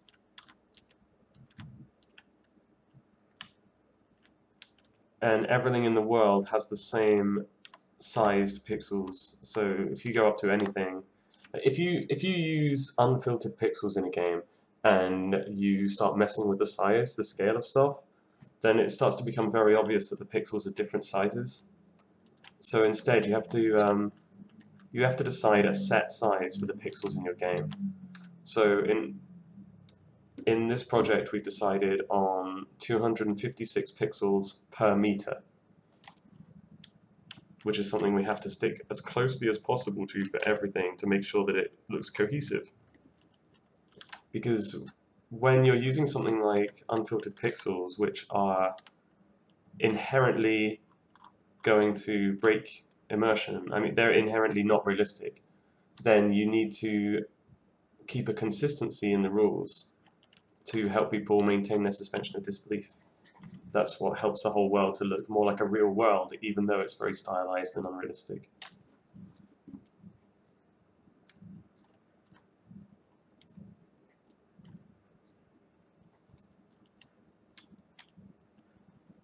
So we've got to be really careful if we want to get away with using very advanced effects like volumetrics and PBR lighting and all this kind of stuff, yet still have it match this pixel art style.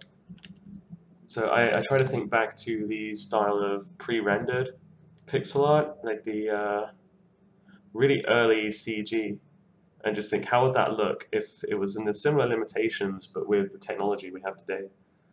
And that's what I'm trying to bring across. I was super happy to find out that people had mistaken the screenshots for concept art. That was a really big compliment.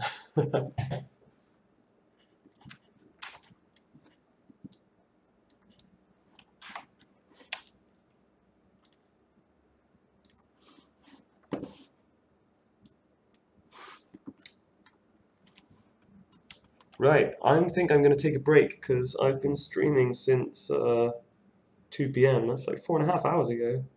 No, wait, 2.5 hours ago. Scared myself for a second.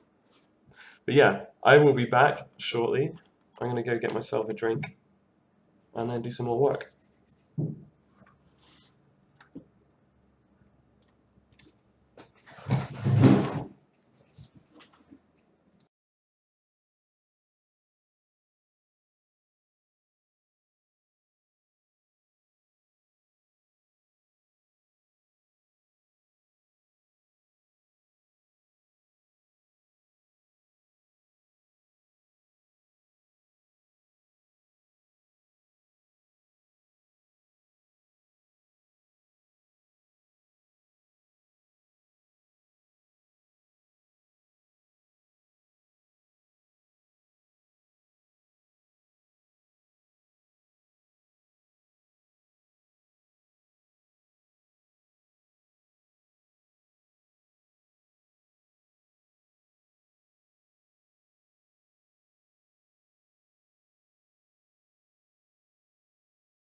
Hi guys, I'm back.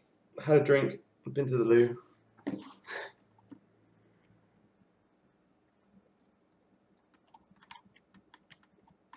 I'm probably going to stop streaming soon so that I can chill out and get some work done. But it's been really fun streaming for everybody and showing you like how some of the production of the game goes.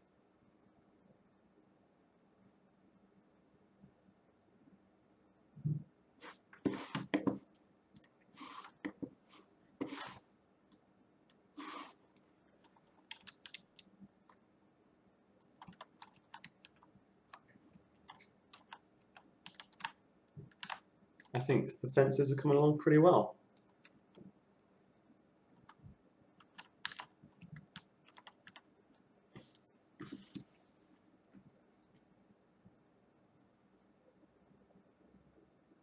UV mapping is kind of a it's complicated. There's a million different ways to approach UV unwrapping, and it really depends on what you're trying to unwrap and what you're trying to accomplish. I use a lot of quite complicated UV techniques. If I just go back to here, you can see my what I call the baking geometry, which is the geometry that this is the game geometry, kind of, which the high poly geometry gets baked down onto. And you can see the UV unwrapping in here.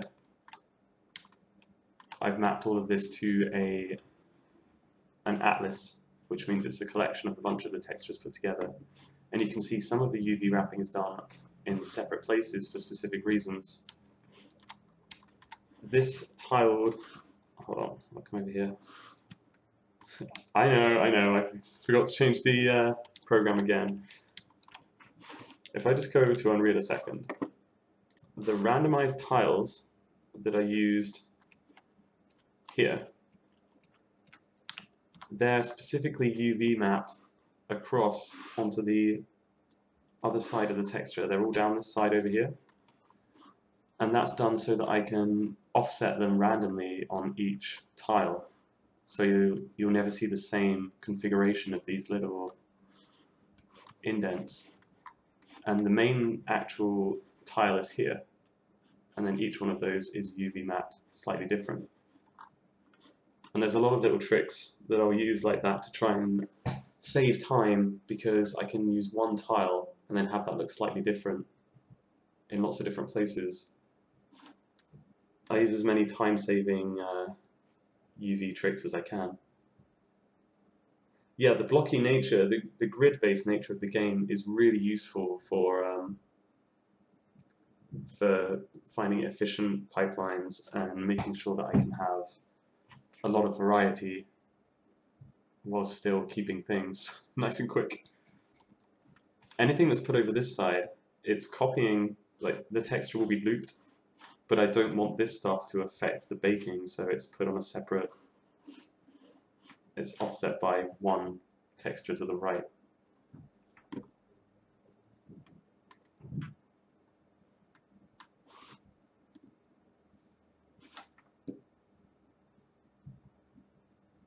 Yeah, it's similar to light map UVs.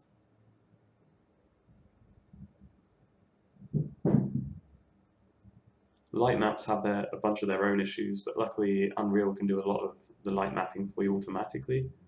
So we only need to mess with the light map UVs if we have a specific UV setup that the light mapping doesn't like.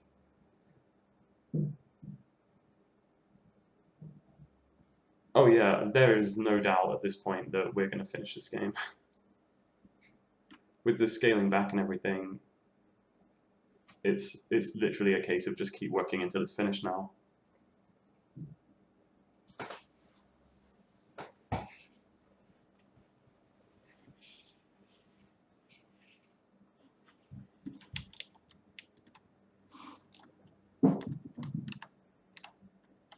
So yeah, I hope you've enjoyed the stream today. I'm probably going to head off and take a bit of a break and then get on with work without streaming so that I can really get focused and get a bunch more work done today. But it's been really nice showing everybody, and I feel a lot more relaxed streaming now. I probably won't be quite so nervous next time. Well, everybody working on this game absolutely loves System Shock, and we just want to make something amazing.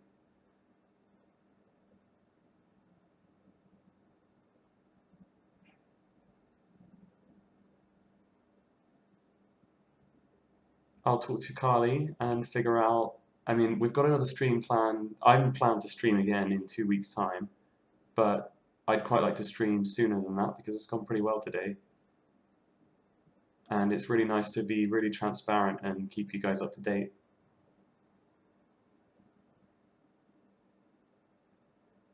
If you follow us on Twitch, you'll get messages whenever a new stream starts, and we're going to keep everybody up to date on the Discord as well.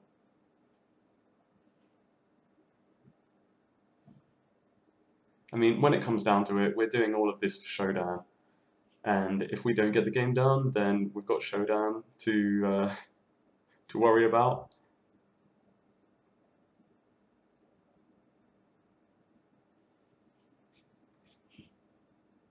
Well, for my next time I stream, I'll start later. Say, I'll start at 5 o'clock my time, which is in 20 minutes from now.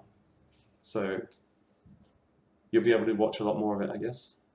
If I vary my stream at different times during the day, then people from different time zones can catch it. It's all going to get recorded and reposted so that everybody can watch it anyway.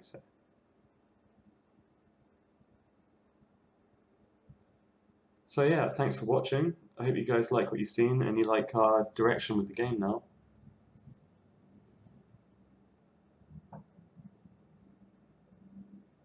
I know that we're planning to interact with the fans and the backers a lot more, so you guys will be seeing loads of stuff as it's being made instead of having to wait.